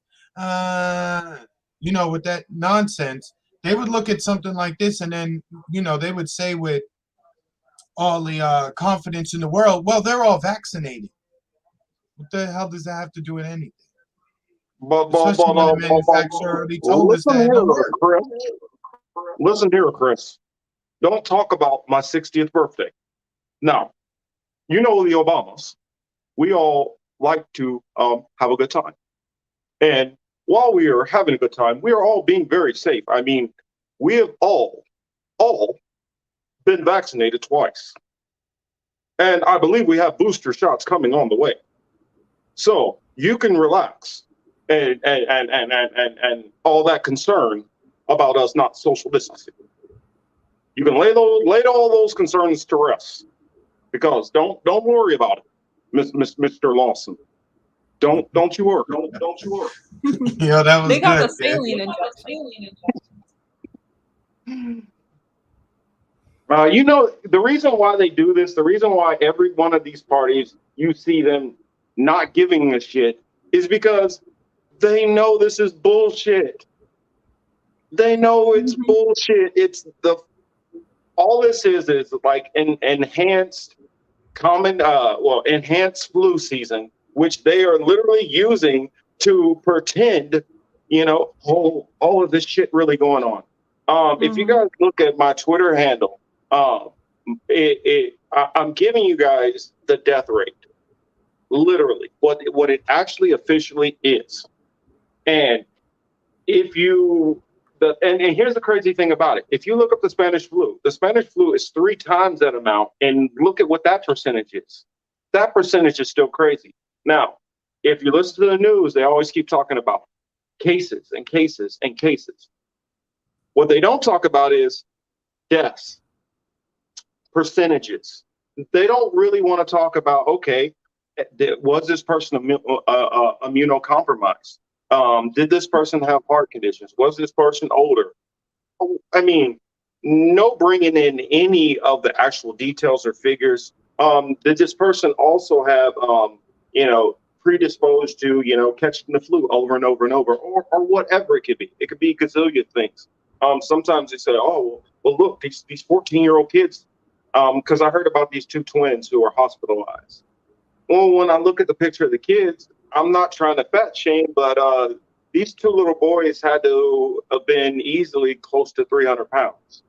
Now, that has to be factored in at some point. And the fact that we have gotten to become a very unhealthy society overall. I know even some people will see, oh, well, this person is thin, but we don't know how many cigarettes that they smoke a day, if they're downing, five Red Bulls and sitting at an office desk all day long, what that's doing to their internal organs. We don't know a lot of these things. And so to just look at, oh, well, let's see, a young kid died now. We don't know all of the ins and outs. Science puts there 633,000 U.S. deaths, plus 4.3 million worldwide. Well, that's 633,000. I rounded up on my Twitter to 700,000. And keep in mind, this is going over roughly a 2-year period. 2-year period. So cut that number in half. That's about 300,000 in a year. 300,000, or let's say 350,000 to split it in half. 350,000, and we have a population of conservatively 330 million up to 350 million or more. When you start looking at that number, that's the reason why nobody ever wants to talk about the death rate. Because when you find out that they're putting all this pressure on taking the vaccination, when majority of people, vaccinated or unvaccinated, they have the same amount of risk, basically, of getting it. And it doesn't stop you. They just keep giving this bullshit narrative of, oh, well, if you take it, it's going to make the symptoms less. Really? So what you're telling me is that before they had a vaccination, when some people would have it, have hardly any symptoms, some people would have it, be sick as a dog, some people have it and die, that you can tell the difference on how that would have affected these different people now with the vaccination. That's nonsense. Because what that's saying is, okay, the person who was immunocompromised or not immunocompromised, or what is it, immune to symptoms. I can't remember what it's called right now, but not showing symptoms. You're saying that if they take the vaccination, then that makes them better off. And then I hear people use these arguments like, oh, well, they did clinical trials. They didn't do full clinical trials. Full clinical trials take years. Most of them at least take about a decade. So there's no way you can know any kind of long-term side effects of this. So if you have roughly a 99% chance of not even catching it and definitely not dying of it, why are we being forced as a whole entire population to take this? Now, some people will say, oh, well, it's not about profit motives. They're not doing it to get profits because I got mine for free. Just because you got yours free, that doesn't mean that your insurance didn't get charged for it. That doesn't mean that Yes. the government didn't get charged for it. Somebody is getting charged for these, whether you get it free or not. Is still profit motivation, which is going on here. So let's not get that twisted. And then we got to remember, keep in mind which president we are dealing with. We are dealing with the man who was formerly known as the senator from MBNA, showing that he was tied in and willing to be corrupt for every damn corporation there is. In my opinion, this is probably the most corrupt president that we've had, bar none. The problem is nobody sees him that way because Obama whitewashed his image. Mm-hmm. And that's where he's getting a lot of cover from, because people think, well, he was with Obama, he wasn't that bad. Well, Obama was bad. It's just, and I'll be honest, this is a knock towards my community, in particular, the Black and brown communities, especially the so-called Black community. Because Joe Biden was with Obama and because Obama was so-called the first Black president or whatever, you give him a pass and you feel like, well, no, I mean, it was the Republicans that was stopping everything, and really, Obama, you guys just don't understand. No, don't play that fucking game, because what you're doing, literally, to me, you sound almost as bad as those kids who try to defend Zionism and try to say, well, you just don't get it. I mean, we should be kicking them out of their houses, but you just don't understand. You're doing the same thing. You're defending somebody who did numerous indefensible acts, all because you have a tie or a bond to them. And mostly that's because you share the same kind of identity. So let's not play that game, and let's be honest, whoever they are, whether it's Mr. Obama or that other situation I brought up. And Marcus, I just have to co-sign what you said. You know, it was even in my own family. If you just even said, like, Obama needs a haircut, what are you talking about? You didn't say that. And it's like, yo, what? It was bad. Like, not just even with the family, even just in the community at large. Like, you know, you go into the barbershops, you go into spots, and you say certain shit, and people like jumping, like they're ready to fight you over that. But Obama and Biden share pizza bracelets. Oh yeah, exactly. And it was like, no matter what criticism you leveled at Obama, the knee-jerk reaction was to bring up something a Republican did. Like, yo, he's not doing shit. The Republicans are blocking him. He didn't do this. Well, he has other things to do. It's just like ridiculous. Oh, I was just responding to science. That's true. Yeah, Greece is on fire. There's some places in Greece that's like, not only Greece. No, I know. Turkey. I was saying, I just saw that one. That was crazy. Ooh, I like that. Obama was a mixed race white supremacist. Exactly. And here's the thing about it. Here's why it ticks me off so much with a lot of Black people in particular. Where they get twisted up with Obama is they like that old saying, skin folk ain't always kinfolk. Obama is not an African American. Obama is an African. And if you can have some of the same DNA markers, but if you didn't grow up with similar experiences, it's different. And Obama did not, for one, Obama didn't even grow up around his father. I mean, he grew up around his mother's white parents. And growing up in Hawaii, I mean, no shade on Black people in Hawaii, but I don't think you're getting the same experience as somebody who grew up in, say, Mississippi, or like my brother Emmanuel down there growing up in Georgia. You're not getting the same type of experience. And so therefore, you're not viewing things from the same lens. So as you move up through society, especially through some of the older times, because I feel like a lot of our parents went through a gentler time, a gentler period. And so they don't see things as bad because they've made it to a certain status point. And a lot of people, as they get to that certain status point, they have a hard time seeing, how things are now because they're not in those same shoes. So it's just sigue deseo español. Oh, sorry, reading comments too. But what else do we have here? Oh, like, yes, he is an African, a Kenyan. He doesn't share that same experience. It's just like the same thing of anybody assuming that somebody who has, ancestry from Jamaica, that makes them African American. No, that makes them a fucking Jamaican. Jamaican is different. It's not the same. All Black people are not the same damn people. I mean, actually, scientifically, you can see in Africa there, for one, Africa is literally the most diverse continent, period. Even though it's often looked at in reverse, like all Black people are all the same people, and then all white people are all, no, I'm French and I'm British and I'm Scottish and I'm actually DNA wise, a lot of Caucasians are more similar than even Africans are, even though it's looked at reverse, like all Black people are all the same people. There's DNA science which shows like 6 different phenotypes of Africans.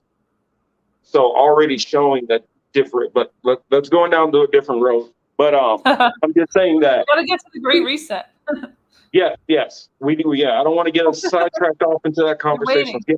Let's get back to the reset. So what I'm saying is, Obama being more of a Kenyan, and even Kamala having not a tie to that community, she doesn't have a problem with some of the initiatives of the Great Reset, which negatively affect some of the Black and brown communities. And when I'm saying Black and brown, in this point, I'm including all of those more impoverished. And in this one, even when I'm saying Black and brown, I'm talking about some of those white people who live in the trailers and some of the rural areas, and some that are mixed into those inner city areas. I guess I'm saying the lower class.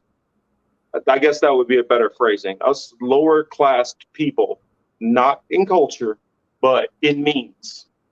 Most of us, they don't have that problem with treating us like a number or letting, whatever different plans affect us negatively, as long as their overall plan gets through. Like we're going to talk about with these circular cities. That's what we have. One of the main things we want to talk about tonight.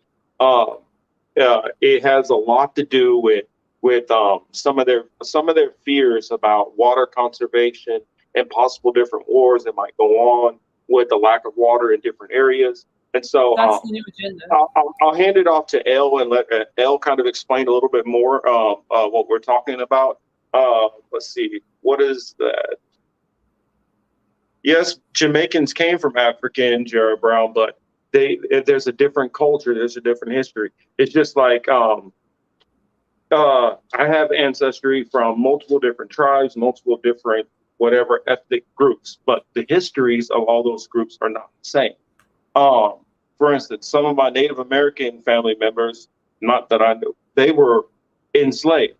I also know that some Native Americans owned slaves. Also know that some groups who were south of the border helped free slaves. Also know some helped return slaves. Also know we had white abolitionists, and also know we had white slave owners. So you get what I'm saying? It gets complicated. Just because you came from Africa doesn't mean our histories are all the same. It's just like a Haitian. Haitian looks exactly like a lot of Black people, but Haitians are the only actual true slave revolt, that happened from the transatlantic slave trade people. So that's why I'm saying it's not always the same just because they all came from Africa. Africa's a huge place with so many different nations that I can't even name most of them.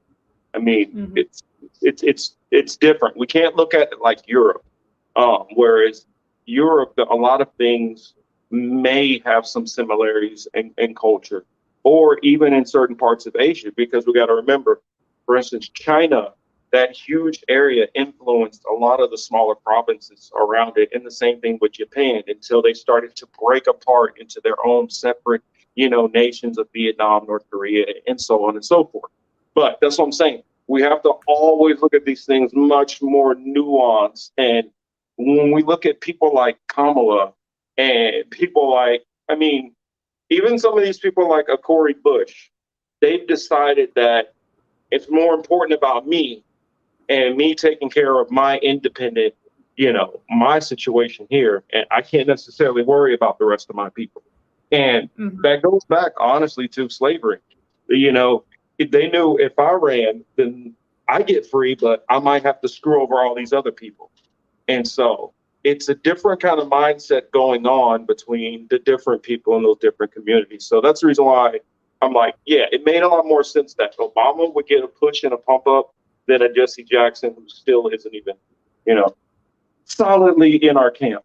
But anyway, sorry to get off topic, but back to the Great Reset, talking about these water cities and the shortages. It is going to affect a lot of people in the so-called third world areas, the India, Pakistans, and even with some of the climate stuff, how it's already been affecting certain parts of the U.S. I know about a couple of tribal areas in Mississippi who have had to be relocated because of flooding. So that's just something I wanted to throw out there. Elle, would you like to, kind of fill the audience in a little bit more on what we're talking about here? Oh, yeah. I have to preface this by saying I have been waiting to do an action. I do actions every once in a while as a human being, as an individual, rather than protests, because they can be and are taken over very often. So I find it better for me personally to spread the word about certain things by just posting messages or information onto walls around town. And I went to Hollywood today with some printouts from the COVID-19, The Great Reset book, written by Klaus Schwab, our favorite man, and his friend and ghostwriter, I'm sure, Thierry Mallet. And I'm not sure if I pronounced that right. I don't give a shit if I did.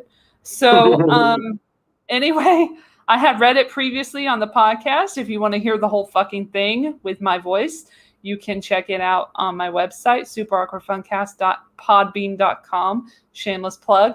But you can also find the PDF file there, or PDF. It's already a file. Anyway, you can get that and read it all yourself. But mainly I focused... Huh?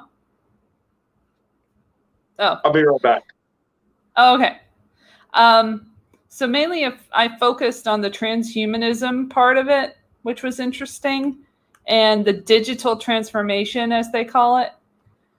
And I spread some information. I put it on very high traffic areas like Hollywood and Highland, on a building that's defunct there with people outside who could really use some shelter, but nobody ever thinks to renovate these buildings, and they just end up a shithole where nobody can go inside, and it's just fucked up. But anyway, the first part is that I shared was the technological reset. So that's when Klaus or whoever is talking about the 2016, the fourth industrial revolution. So to know more about the Great Reset, you have to learn about the fourth industrial revolution, which made the case that technology and digitization will revolutionize everything, making the overused and often ill-used adage, "This time is different," apt. Simply put, major technological innovations are on the brink of fueling momentous change throughout the world. In the 4 short years since technological progress has moved impressively fast, AI is now all around us, from drones and voice recognition to virtual assistants and translation software. Our mobile devices have become a permanent and integral part of our personal and professional lives, helping us on many different fronts, anticipating our needs, listening to us, and locating us, even when not asked to do so. Automation and robots are reconfiguring the way businesses operate with staggering speed and returns on scale inconceivable just a few years ago. Innovation in genetics, this is where it gets interesting, because remember that this was written in July 2020. No, not written. This was published in July 2020. That's important to know. There was not a vaccine available at that point, but they go on. I think you can see where this is going.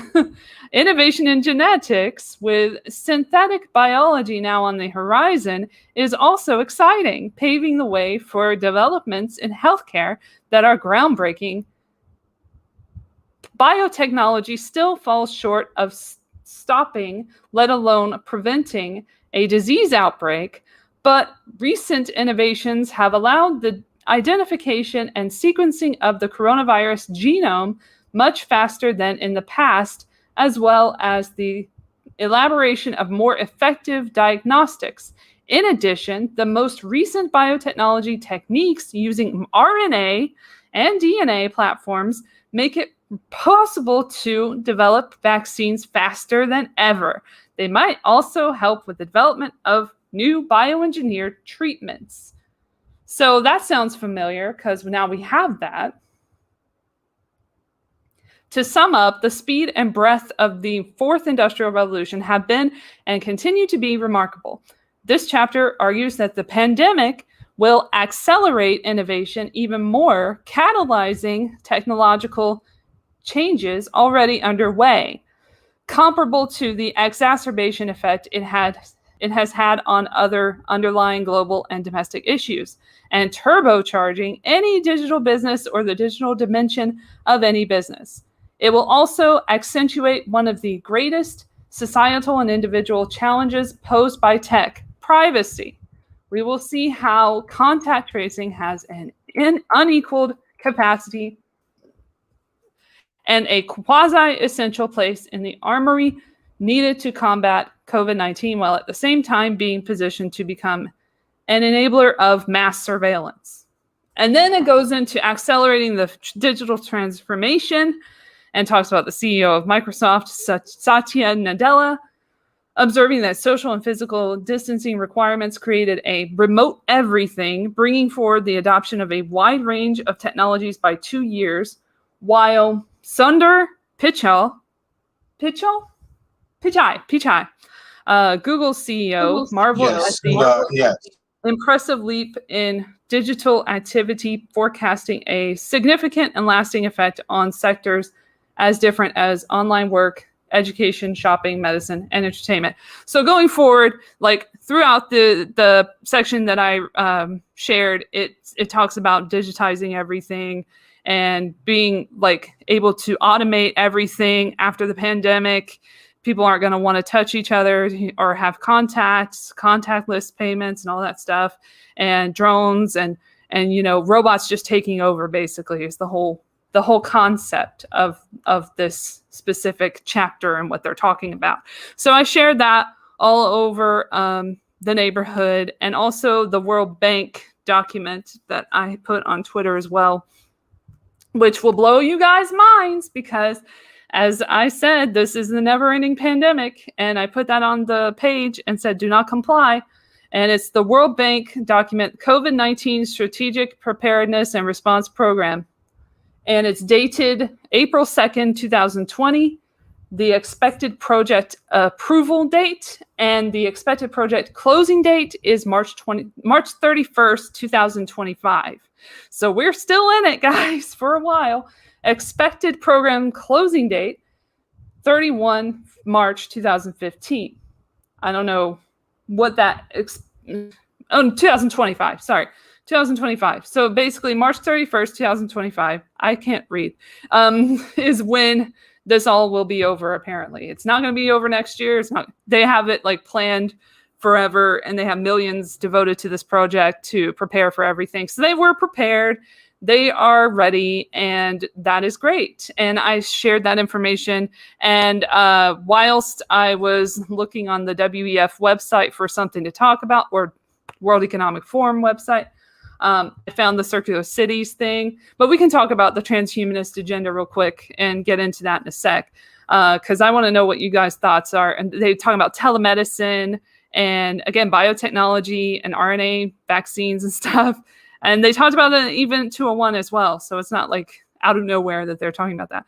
But that was their, Tara O'Toole who was talking about it there, but also said that they don't work. So at Clade X.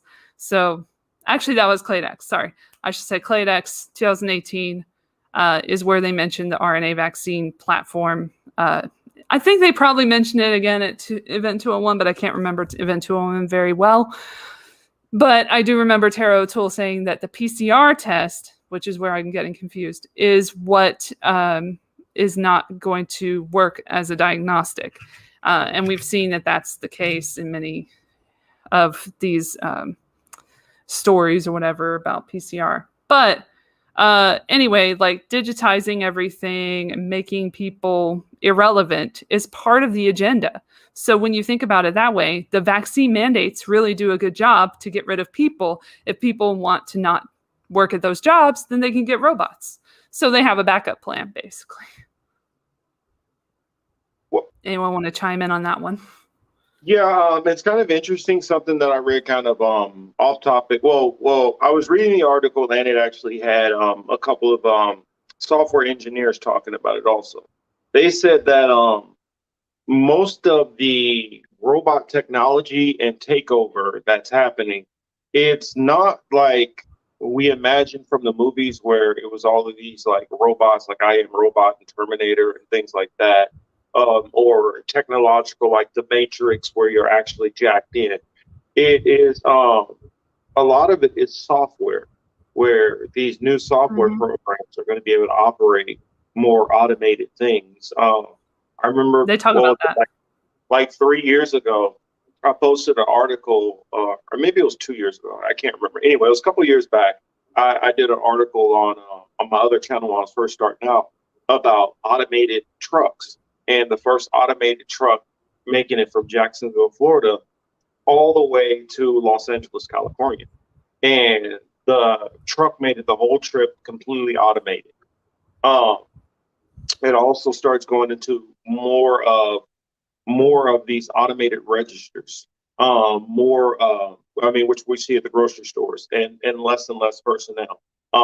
Robots that are going to be actually stocking the shelves, and more things like that.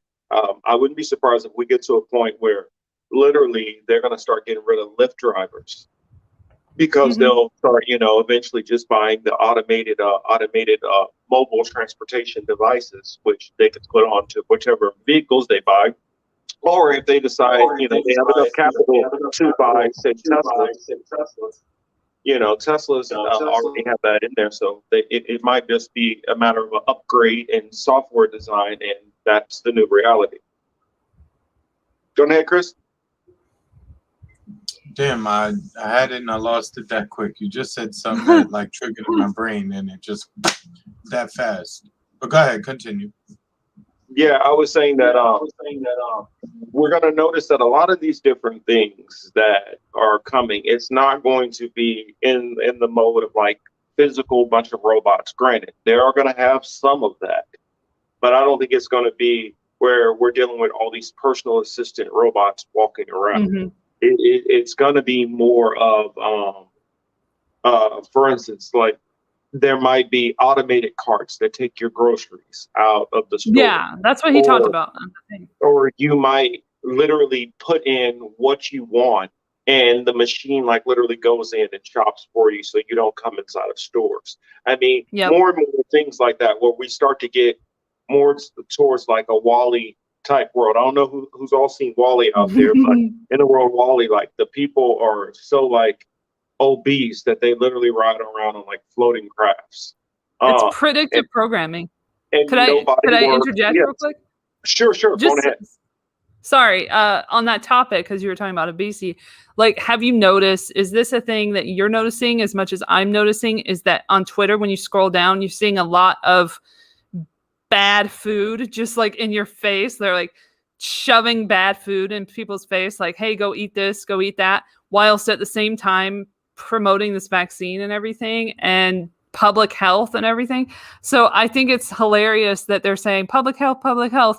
But one, again, like smoking is a thing. I see smokers with a fucking chin dangler on, you have the fucking mask dangling off their chin while they're smoking. I'm like, what's the point?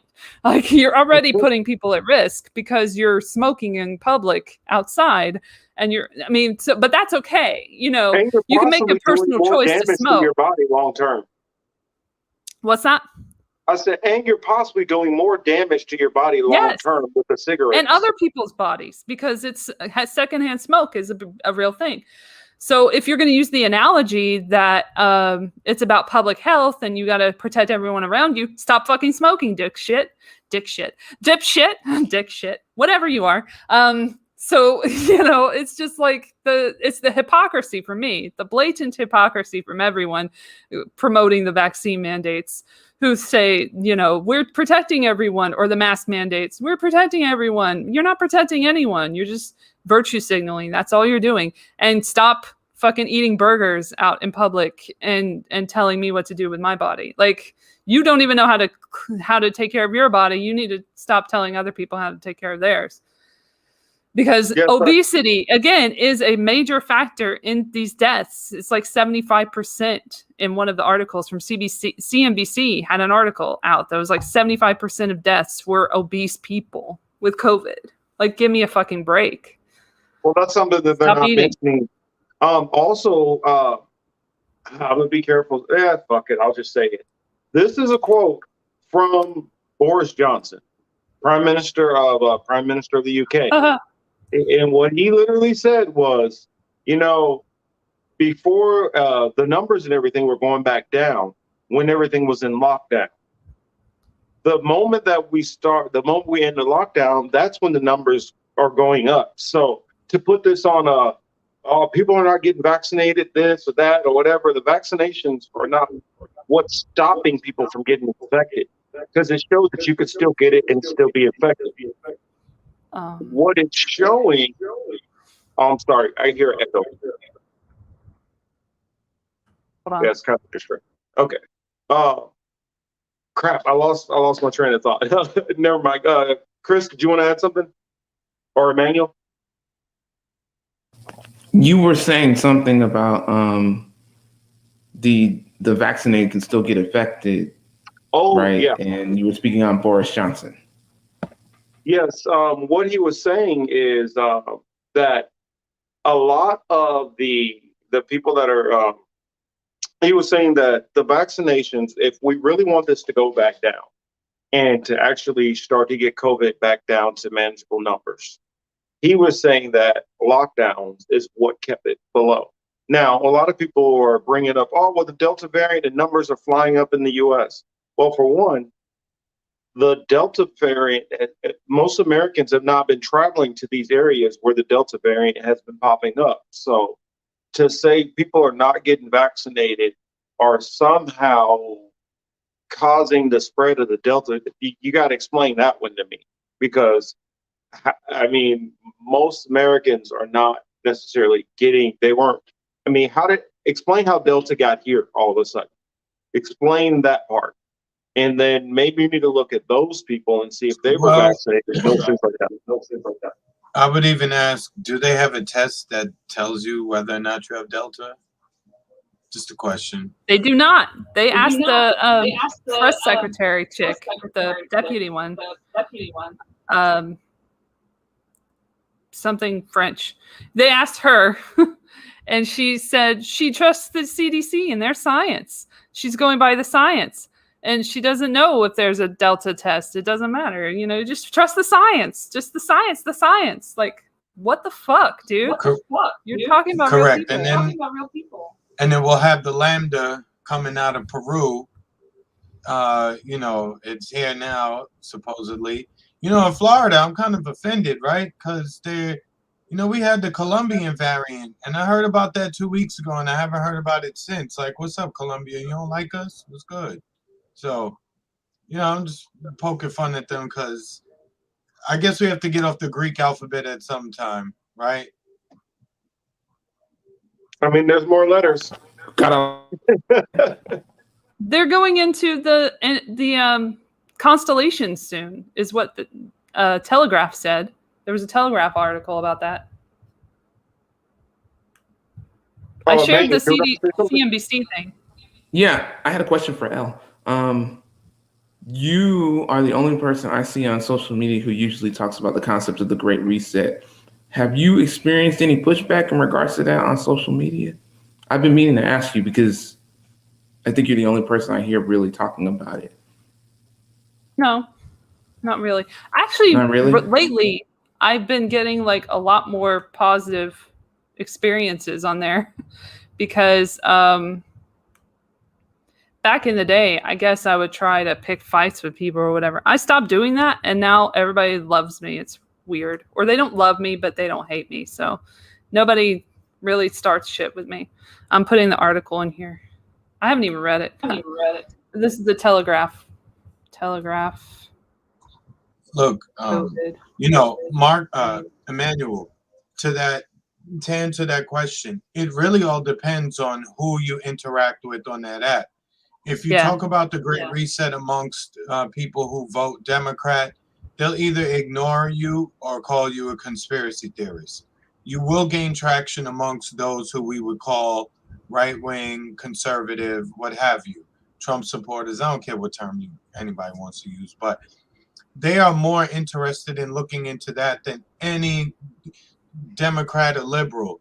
And as we've talked about multiple times on this show, because the information is being discussed most amongst people who they disagree with politically, they just outright dismiss the information. They can't look at it, they can't hear about it, they can't see it. So to them, it's just fake news. And the more this COVID nonsense carries on, the more I see Democrats, you can't talk. They're gonna be the ones who screw us over. They're gonna become the snitches, the police. They're gonna be worse than the police. Those are the really dangerous ones. You're gonna have to watch for them. Chris, while you're at it, can you bring up that Martin Luther King quote? You know which one I'm thinking about, right? Can you please bring About the that quote moderate, up? about the moderate Yeah, liberal. because I would like to read that quote word for word right now, so people can keep that in mind. Because I want to break that quote down so we can understand what he's talking about. And those same white liberals he's talking about, in that these are the same people who are going to push this great reset. They're the same people who are going to tell you you're the crazy person.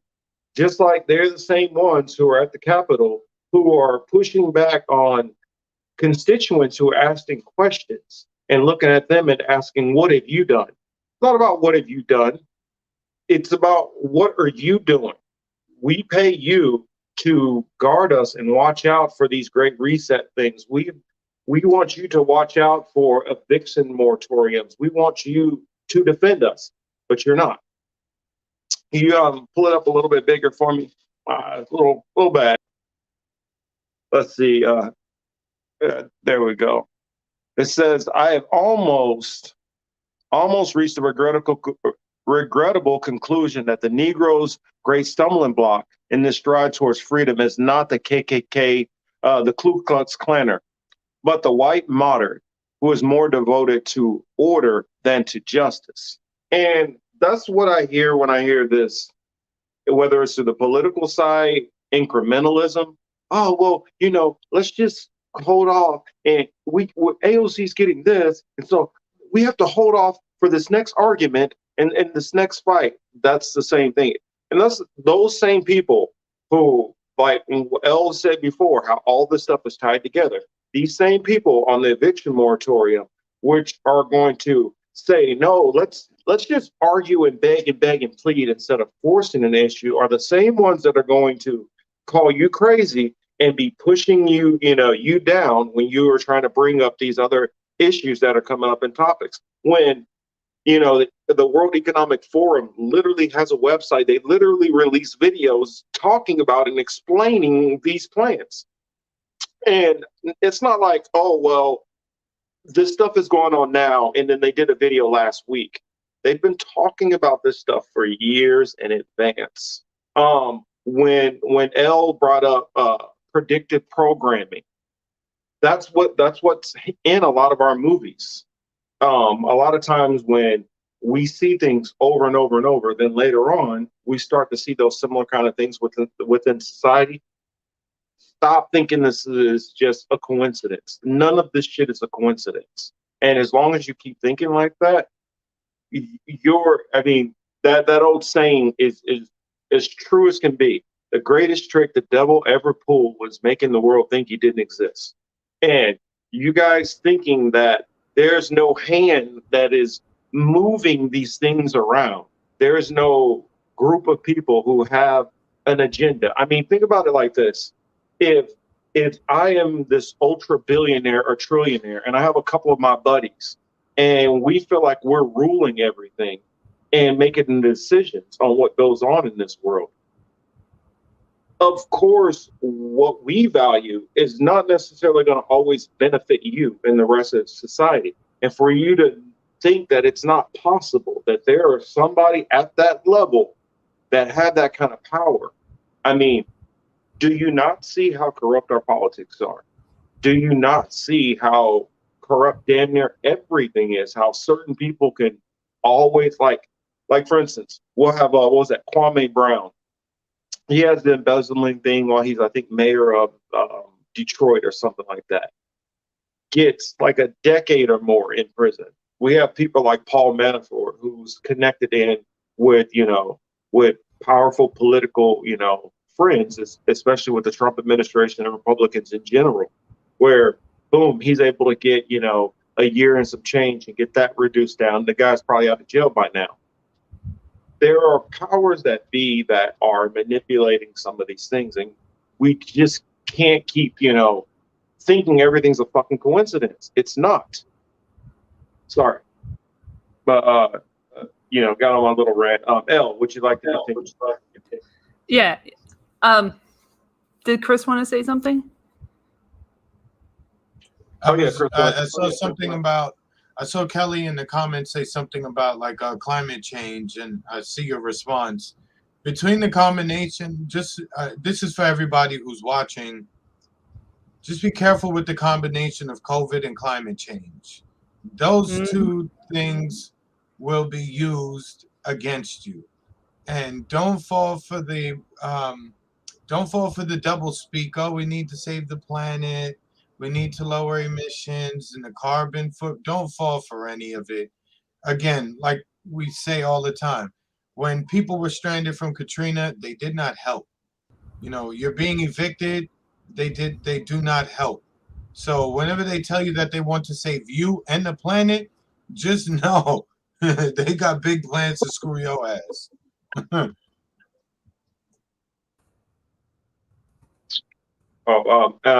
Yeah. Kelly's comment about the white moderates in power, still saying that it's too early to talk about global warming while the entire planet is on fire. This is what I bring up to some of these neoliberals or AOC defenders and all that. And I'm saying, according to you guys' estimates, from what the scientists are saying, that we only have X amount of time before things hit an irreparable damage kind of phase. Now, from what I've kind of heard from most people, we're already like either past that or right at it. And so we were there in the 70s, man. They were saying that shit in the 70s, 12 years or some shit. They were saying that in the 70s. You can look at articles. So that's what we're saying. We're already past that point. So if we're already past that point, how much fucking incrementalism time do you think you actually have? I mean, that's almost like, it reminds me of something that happened to me. Went to a concert when I was younger. The guy basically stole our money because he couldn't get the act there, trying to make the story short. What he did was he told us all to wait outside in the front and he would give us our refunds. What he did instead was he called the police, said that we were right, and they just showed up and started knocking in heads and skulls. This is what they're doing now with all this. Oh, well, just give us some time and incrementalism. They're stalling. That's all they're doing because they have no intentions of doing any of these things. And that's the reason why we have these billionaires all trying to figure out how to fly out of this place and try to find a new place. So the elite and the wealthier, they can find some kind of shelter away from some of these major things. So when it starts having this major hurricane and then it wipes out half of Florida, they're going to do their, oh my God, we're so sorry. But they know what's coming, and they're trying to pretend like they're trying to fight for it. When half of these ultra wealthy people in this club really is praying for these hurricanes to wipe half of you out. So I mean, going back to what is I think it was I can't remember which one of the royals it was, but one of the royals who said that he prays that he could die and come back and be a virus to kill half the world's Prince population. Philip. Prince Philip, yes. So He I did. know He came back they as the Delta literally variant. they literally talk about overpopulation all of the fucking time. We've had all this eugenic stuff going on, and people are still just like, no, there can't be a group of people at the top that are just so twisted that they really don't give a shit about anybody. That blows my mind that's still looked at as a conspiracy. I mean, here let's put it this way: if you never lived around these people, you don't even see these people. At a certain point, they don't become people to you anymore if you're that isolated away. And that's why I call the dangers of like inherent wealth. And when you get too far up there in that fucking Bezos category and stuff, you don't even look at the rest of humanity the same way. And we have to start processing that. Some of the stuff they do is not about making more money. Some of the stuff is about power and control. And if you have the power to kind of shift things and mold things that way, if most of us have a 5-year or 10-year or whatever, however many year goal, if you think that those people don't at the very, very top, I mean, then you just don't get what's going on here. Because if corporations do, if China has a 25-year plan, which they revise every now and then, if all of these major nations all think out long term, you got to realize that this cabal or whatever you want to call these people at the top, who think this way, you got to understand that they all have their plan. ruling class. Oh, go ahead. No, I just said the ruling class. Mm-hmm. Yeah, they all have their agendas, and you just have to stop thinking in your mindset of what's crazy to you, because yeah, it might be crazy to you. That doesn't mean that it's not going on. So I mean, just kind of keep that in focus that these people are not like us. They don't think like us, and so the stuff that would be a huge red line that we would never cross, or a certain humanity that most of us have, they don't have that humanity. So that has to be always factored in with dealing with these people. And you can never rule anything out when you're dealing with the predator class all the way at the top. Anything you'd like to add into that, Emmanuel or Chris? Well, if Chris has anything, I can just go. Okay. I was going to say it was the when you were talking about incrementalism, wasn't there another part to the white moderate speech where MLK said, I agree with where the white moderate says, I agree with what you're doing. I just don't agree with the way that you're doing it, which basically says, you're not doing it at the speed I want you to do it. We need that to stop. So, I agree. I mean, at the end of the day, the mandate is all about general population control. And I was going to say earlier about, you bring up the fact that it's basically another level of segregation or Jim Crow 2.0. They're starting to tie that to Putin and the Russians too. So it just seems to be the same old story running over and over again. But that whole, it's like, I saw it in the chat. It's like Elysium. It says it's like Elysium. It's like Gattaca. No, Gattaca and all of that was supposed to prepare you for what was already going to come. So that when it actually did, you would reference it to the past and you wouldn't feel thoroughly freaked out by the fact that this is actually happening. So that was really all I had to say. Yep. And to add on, Green Meadows says, Marcus, you're spot on. They believe in the thin and the herd.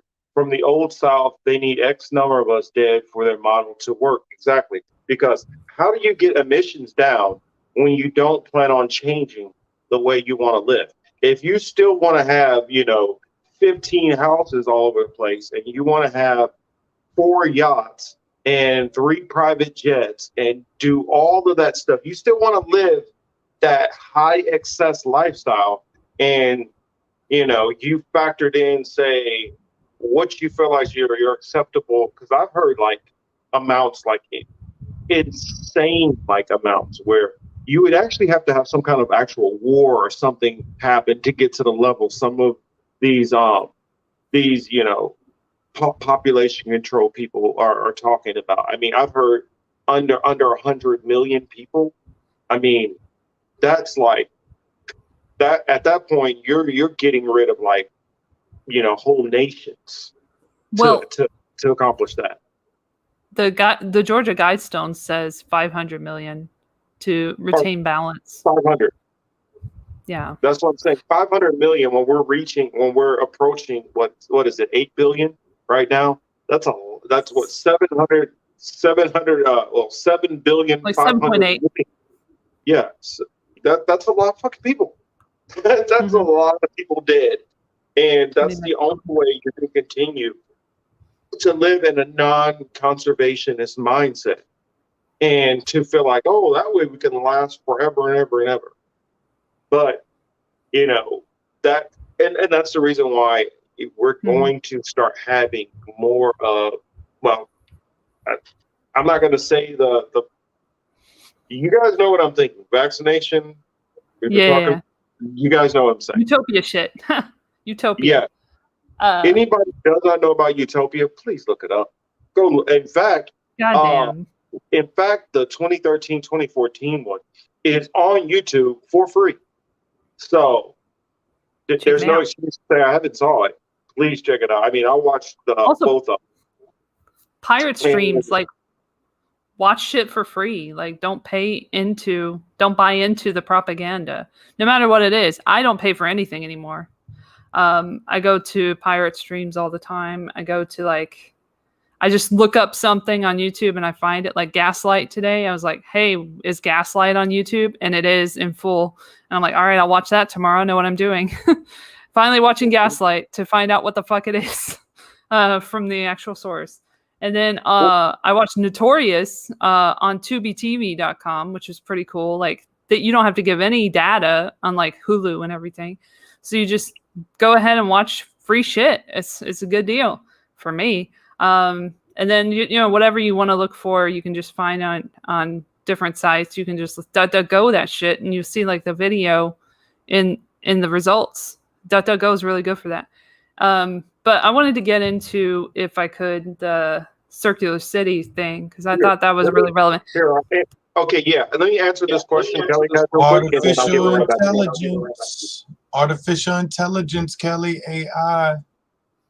That's exactly how. AI. That's why they're pushing for so much of this AI technology. That's why they want more of this different broadband. That's the whole thing with this whole 5G and eventual 6G. When they get to that 6G, the point of that is that it will be able to, it won't have as many like glitches. And that's the whole problem why they haven't went to a lot more of this automated stuff yet. They're still having signal issues, buffering issues, some of those things like that. So when they get it more to a point where they have less interruptions and things like that, then they can start putting, more of these operations and programs to run on this new system, which have more output. They're not able to do it on 4G because 4G is not able to power a lot of these programs. So they need to knock up the levels. So that's the reason why we have the 5G. And then eventually, the way they've set up the 5G, that it won't be hard for them to just kind of like how we do with old computers, how we just add a little extra memory to it to stack it up. That's the difference between the 5G technology and 4G technology, because it's going to be a lot easier for them to just add and increase the program versus having to throw in a whole new brand new system, which some theories people have is that could have been possibly why we might have been locked down, just saying as a theory, that they needed people off the roads to put the 5G everywhere. Well, I know that in terms of 5G, like that term has been around for a very long time, because when I first got my Wi-Fi, it's a funny, I think it's funny title, not another Wi-Fi network. And they gave it to me in 5G, but it's not 5G because it didn't exist. That was like 2013 or some shit. So I'm just saying, like, they've been planning this shit for a long time to go to 5G. And it's just interesting that, like, for a long time they were like, hey, this is 5G, but then they were like, nah, not really. You know, some of these companies, I don't remember exactly which one, probably AT&T, because they do this shit, but you know, they'll say like, this is 5G, or this is going to be 5G capability of 5G, like just keep waiting and waiting and waiting. But that's interesting. And then also like the COVID-19 kind of like conspiracy theory with the 5G, you know how hard it is to find shit about 5G without seeing it connected to COVID-19 now? That's a great psyop. All I know is I don't see how many birds died or anything. I don't see how many studies have been done, because they don't show that to me in the results. They show me Q conspiracies with COVID-19 and 5G. That's all they want to show. Yeah, I wanted to answer this one here. Green Meadow said to Signs, even some of the authoritarians in Latino America pale in comparison to our genocidal maniacs. What you have to understand is that the people who are at the top, these like ultra elites who run a lot of these plans, and the thing about it, some of these people don't even know who's really running them. I mean, I could give I'll leave that story for another time. But anyway, these maniacs or whatever that are down there in some of these countries, Latin America or Africa, you're not going to rise to that position unless you are corrupt. That's the reason why you are in that position. It's because the Western world has so much control over Latin America, over Africa, over the Caribbean, that you're only going to rise up if you are corrupt. So a lot of our people, I'm always trying to explain to them, no, it's not that our people are just corrupt naturally or something that, yes, all of our nations are just going to be corrupt. That's not what it is. It's that you're only allowed to move up if you are going to be corrupt. And if you're not going to be corrupt, you're going to be taken out. And if you go through the assassinations which have went on throughout Africa, especially over just last year, how many presidents have been assassinated, you'll find out that, you know, that's typically the method of how they handle those things. So it's not just that they're just corrupt down there. They're being corrupted by those same, you know, elites at the very top who want things to run a certain way. Yeah, you won't see Boris Johnson like be assassinated. That's not going to happen. And the West doesn't kill their own; they kill others that they deem not the same. Like, you know, Libyan, dictators, you know, who expose the big pharma plans and UN plans. But I did want to get into the circular city thing, but I wanted to say, like, there's been some weird stories online. You guys might have seen this, but, you know, celebrities coming out and being like, I don't bathe as much, and that's cool. Like, let's just start not bathing as much. And so it's just like this dude, Dax Shepard. I'll share like the article from Washington Post. It's kind of funny. Sometimes they do a funny thing, but it's like all these celebrities are coming out like, I don't bathe, you know, for my skin and everything, and it's good for the environment or whatever. Mila Kunis and her husband Ashton Kutcher, and who loves the CIA, and then also now recently Jake Gyllenhaal, they got him to do this shit, and it's just like, are they getting paid to say this shit? Because like, there's no way they actually do it. Only one I could believe does it is Robert Pattinson. I'm sorry, but like, he seems like he smells. So anyway, they're saying all this stuff about conserving water or whatever, and then that kind of ties into the circular city thing, because it's all about water and like the war on water. Like, that was like, you remember that movie Big Short, The Big Short? I have it on DVD too, from the SAG people, which I'm now done with because the union has instituted vaccine mandates on sets, and I say fuck that, and I will not pay my dues because I have principles. But anyway, I have that DVD, and it has Michael Burry. Michael Burry, is that his name? I think that's his name. And he says, let them know what SAG means, just in case, you know. So everybody the doesn't know SAG the Hollywood lingo out here. the union, the Hollywood union, the one that protects pedophiles. Ha! Yes. Said it. Go watch An Open Secret if you want to know more about that den and everything else. Shout out to The Open Secret and Amy Berg for directing it. Anywho, so I should get the stream like taken down, honestly. Like it should just be like, all right, it's over. All right, everybody go home.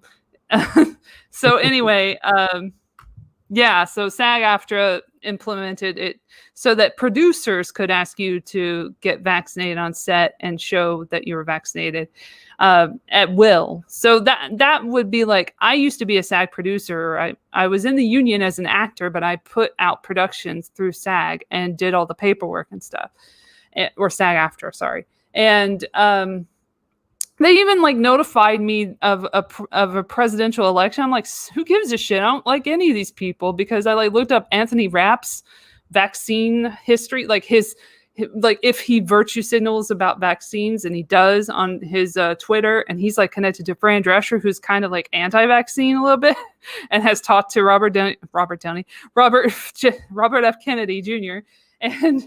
and people got mad at her for it, but they were like working together, and he was like the number 2 and she was like the number 1. I was like, fuck that.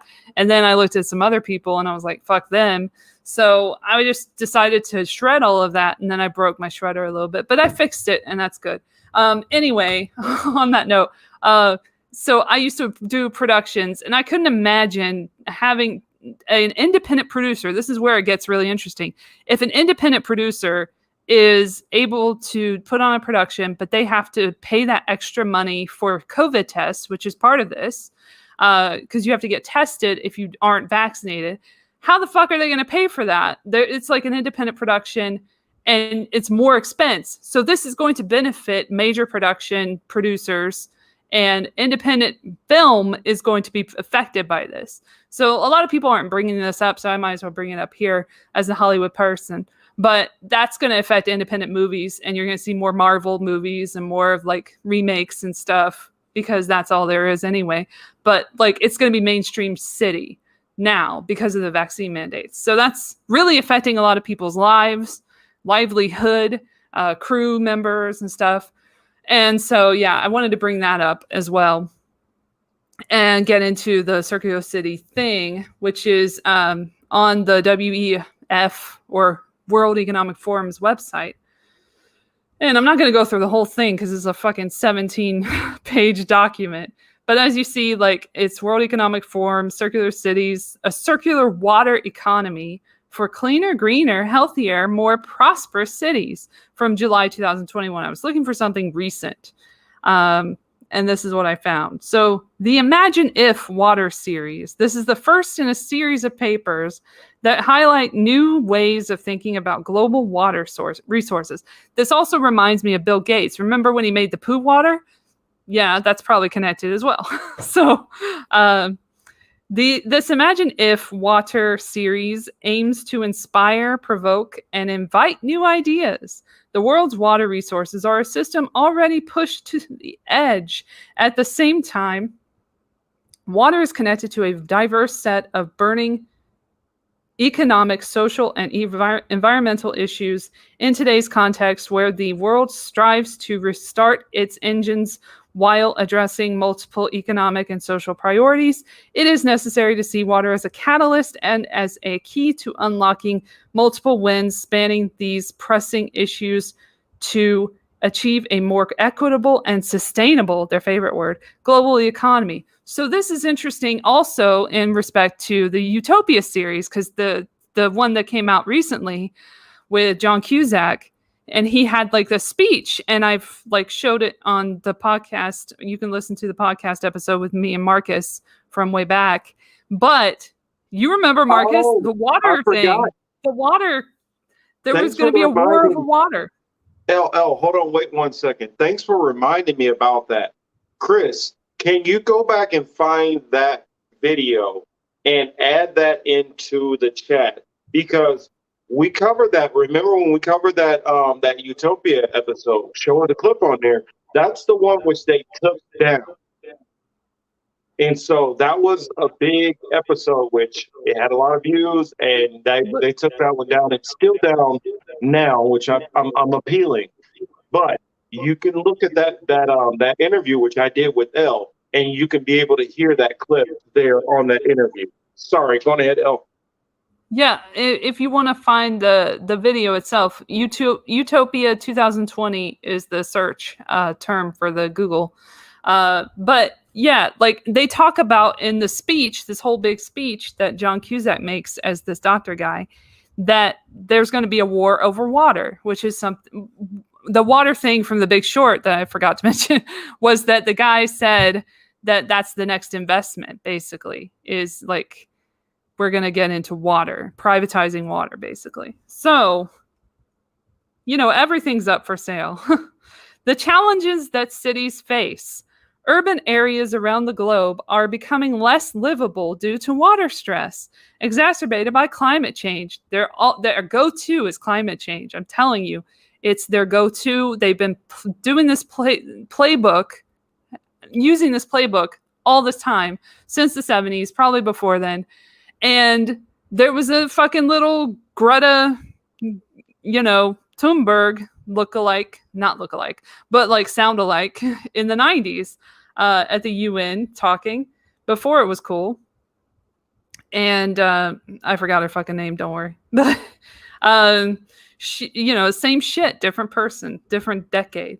So basically it says here, this needs to change right now. And then it says, over the next 3 decades, the world's population, always about the population, ain't it? Ain't it always? Living in urban areas is projected to swell to nearly 7 billion people.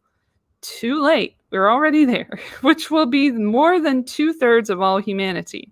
Yet in this time, cities will be less livable due to climate change, unstable weather patterns, and extreme meteorological events.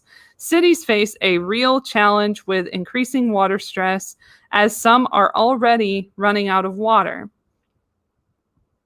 In 2018, Cape Town was poised to become the first major global city to hit day zero, the day when the taps would be turned off due to drought, high demand, and inadequate supply. The metropolis came close. It isn't alone. Istanbul, Mexico City, and Chennai have all faced water crises recently. 1 in 4 cities, representing over $4 trillion in economic activity, are already water stressed. This is also true of 70% of the world's megacities. If the world continues with business as usual, 45 cities, each with over 3 billion residents, will face extremely high water stress by 2030. That's their favorite, like Agenda 2030. Everything's got to be done by 2030. It's hilarious. And by 2050, if we're even around, the number of urban dwellers facing acute water shortages could climb to over 1 billion. Water problems are not limited to droughts. The number of extreme rainfall events is also growing due to more energy in the atmosphere. These produce intense precipitation, resulting in increased urban flooding. Extensive cityscapes consisting of concrete, tarmac, and buildings create higher flood flows within metropolitan areas. In 2020, Jakarta saw the highest daily rainfall since records began in 1866. Floods killed 19 people and 62,000 people were evacuated. At the same time, cities are becoming hotter. 9 of the planet's 10 warmest years have taken place since 2005, with the 5 warmest all occurring since 2015. By 2050, more than 970 cities will experience average summer temperature highs of 35 degrees Celsius. Right now, only 354 cities are this hot. By 2050, heat waves will affect more than 1.6 billion people in urban centers.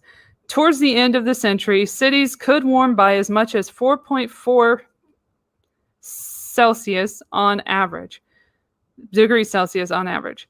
Builders predominantly construct cities using concrete, which traps this warmth and creates an urban heat island effect, increasing temperatures. Climate change is exacerbating these impacts, making them more frequent and intense.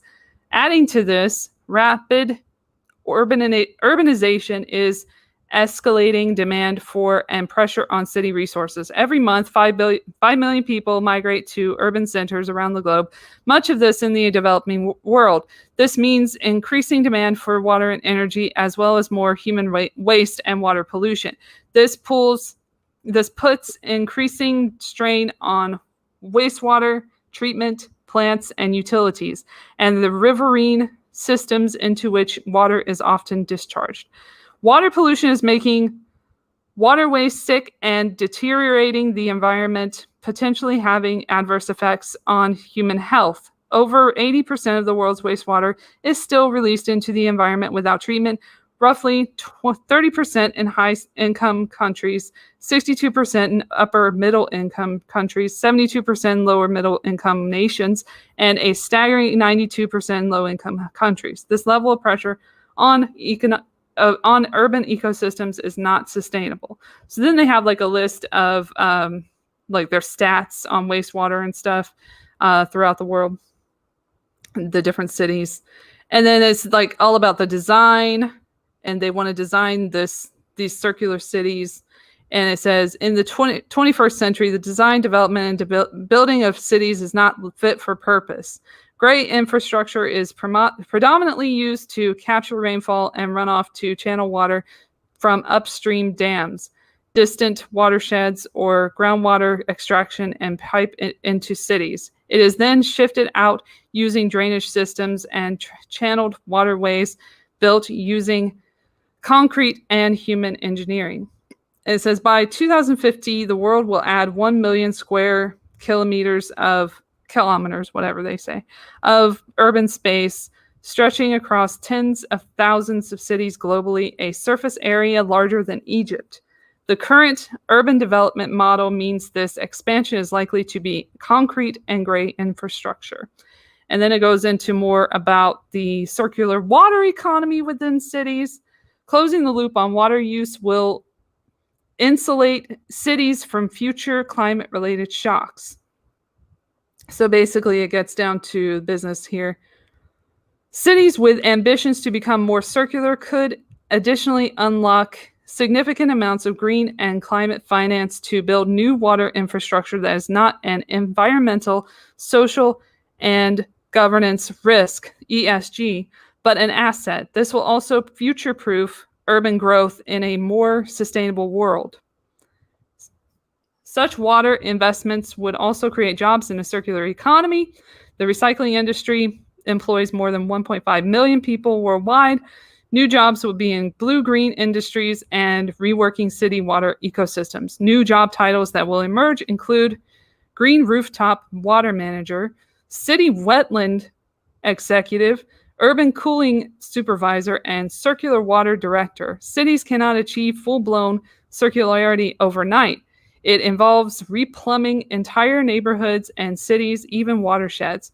But some urban areas are starting to make progress through their circular water initiatives. It will be vital to increasingly bring these together in one place.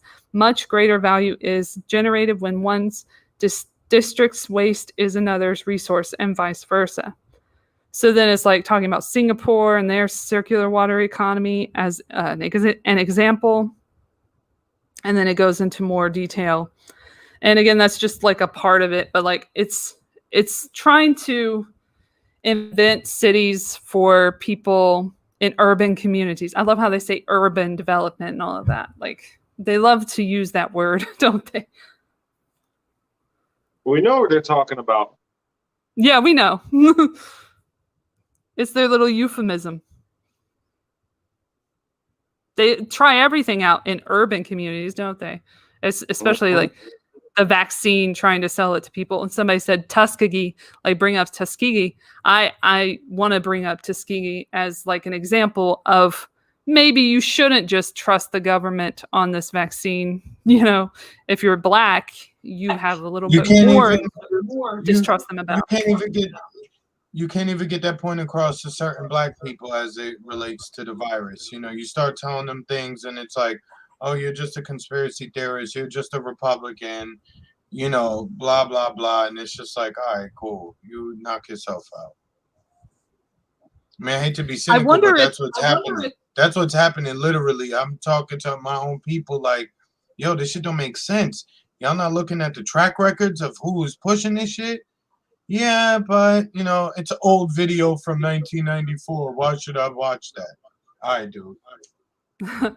I wonder if because in the comments they mentioned the water thing, a part of the infrastructure bill. Yeah, what if the water economy or whatever is a part of that? We haven't read it, so I don't know if is it going to be publicly available for us to read the infrastructure bill before it gets to the next stage, or are we just going to be in the dark about what it really has in it and how many pages is it going to be? Remember, the CARES Act was like fucking 500 and some pages. I don't even know how many pages, but it was like fucking insanely long.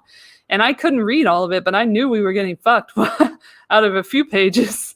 So I'm sure we're getting fucked in this one, before it even heads to that stage. But, you know, it just, you know, if it's part of the agenda, it's part of the agenda. I wouldn't be surprised because, as we know, Joe Biden has been to the WEF on multiple occasions, just like Donald Trump. They're all in this together. Well, They've all been there. Huh? Oh, every American president goes. Yeah, Davos. They had everyone.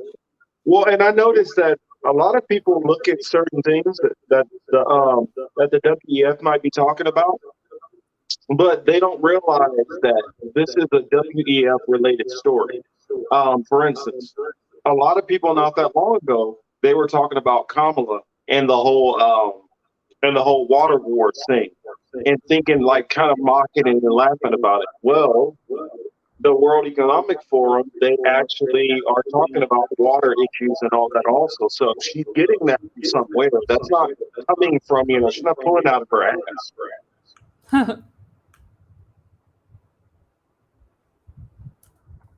See, I was wondering, Emmanuel, you have any comments?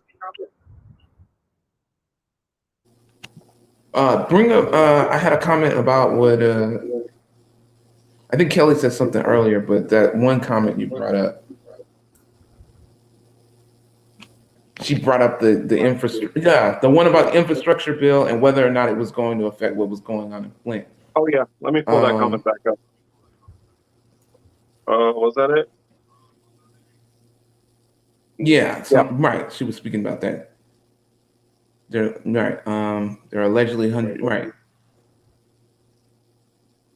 Right. I don't think they're really going to do any of that. I mean, from what I've seen about the bill, I mean, they're trying to charge people.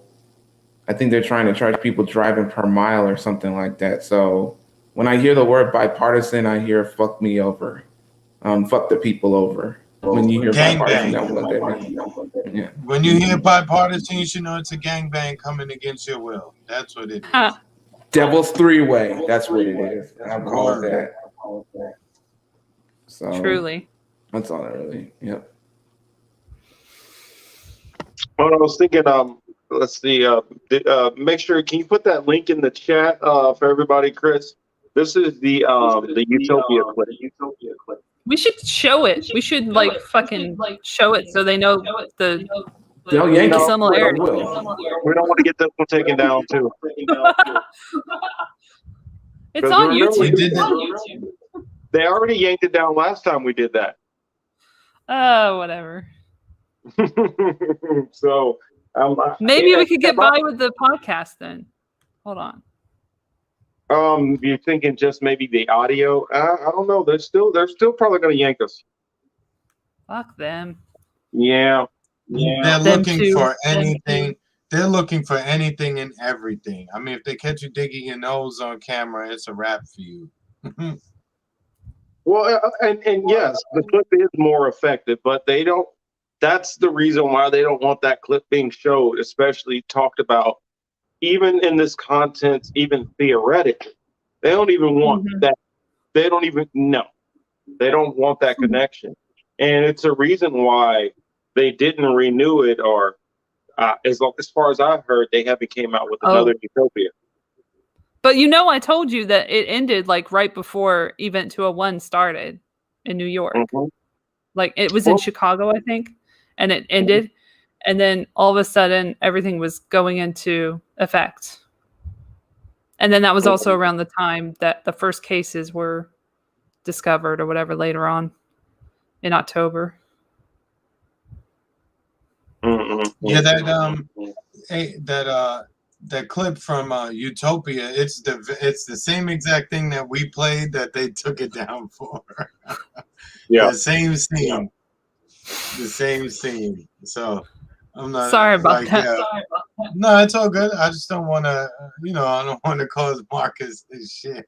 That's what I'm saying. We can put it in the comment section for everybody there, and then I will go back and put it in the actual comment, not the live chat. That way, anybody who's looking for it, look down in the comment section, and it will be there. I'll put it in there later. Well, I think I might even be able to put it into the description box too. I don't know. I'll do both. Well, I was wondering, El, do you have any more thoughts or want to wrap this up on the circular cities? Yeah, it's just insane that we like echo. Oh, sorry, let me mute myself. My bad. Go ahead, El. Not used to this. Yeah, it's insane that all of this stuff is like in our face before it happens, and people are still acting like children. Like on both sides of the debate, there are people like this person's, doing this and this person's doing that, which is exactly what the predators in power want. They want us to get at each other's throats, and every debate they want somebody to be against the other person, no matter if it's racial, no matter if it's class, no matter if it's public health related. It doesn't matter to them. They get to go to their 60th birthday bash and have a great time. So it doesn't really matter what we do. They just laugh at us. There's like an episode of Mr. Robot before that dude like took the blue pill, but this dude like who made the show, Sam Esmail, ended up being like pro Hillary or whatever after so long, and like totally went against the show and what they were about, but whatever. But anyway, there was like an episode where they showed the elites and what they're doing while everybody's arguing and going back and forth and pissed off at each other. They're just having a grand old time, having drinks while everybody's in pain and suffering around them. That's what they do here in the real world. And they get people like Sam Esmail. I'm just going to call him out. They get these people who put out this content that's supposed to be retro, that's supposed to be like revolutionary. And then they end up taking them and making a puppet out of them and having them do what they want for however much money that they're worth.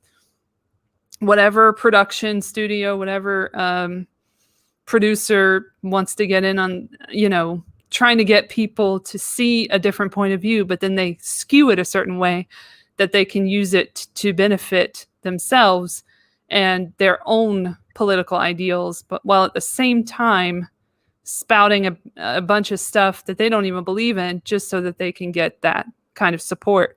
So it's fucked up how much like they use these stories that are so relevant and they push them towards people, and then they end up being very different from what you expect. Another one of those motherfuckers is that dude who made that show, House of Cards. Fuck that dude. I forgot his fucking name. He's irrelevant.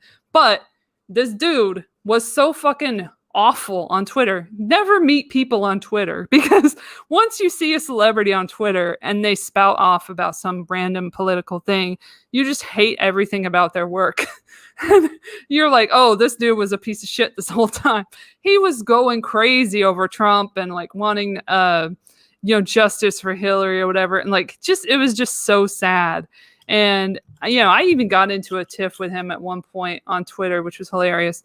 And then I don't know if I don't think he ever blocked me, but he was just such a tool, such a perfect tool of the establishment to do that show, and working with a pedo or an alleged pedo the whole fucking time, who hung out with Jeffrey Epstein and Ghislaine Maxwell in his spare time, and also, allegedly molested kids, in his spare time when he was a little younger, and has a psycho for a father, so it shouldn't be surprising. And that is Kevin Spacey that I'm talking about. Yeah, I brought it to Kevin Spacey. I brought him up. I don't give a shit. So, like, you work with a horrible dude who treats people like shit, and then you want to spout off about Trump. Like, go fuck yourself, dude. I forgot his fucking name. It doesn't matter. But, like, fuck you, dude. Sorry. No, you're all good. Hey, like I said, it's good to have you guys, go on your little rants too every now and then, and let people get to hear a little bit about what gets on your nerves and kind of start to get under the skin a little bit. So, hey, I encourage it. Chris, you got anything? Not too much. The same thing. Take care of yourself. Take care of your family. As Elle said earlier, you can't save the world. It's already too late for that. So just be sure to look out for your loved ones. Even if they're a little, COVID crazy. Try to have patience with them. Yeah, and just like I said, be mindful. Take care of yourself. Exercise. Eat right. Stay away from the fast food. That's it. Exercise, if you can, burn some calories any way you can. Use your third leg, man, out there safely. But that's about it.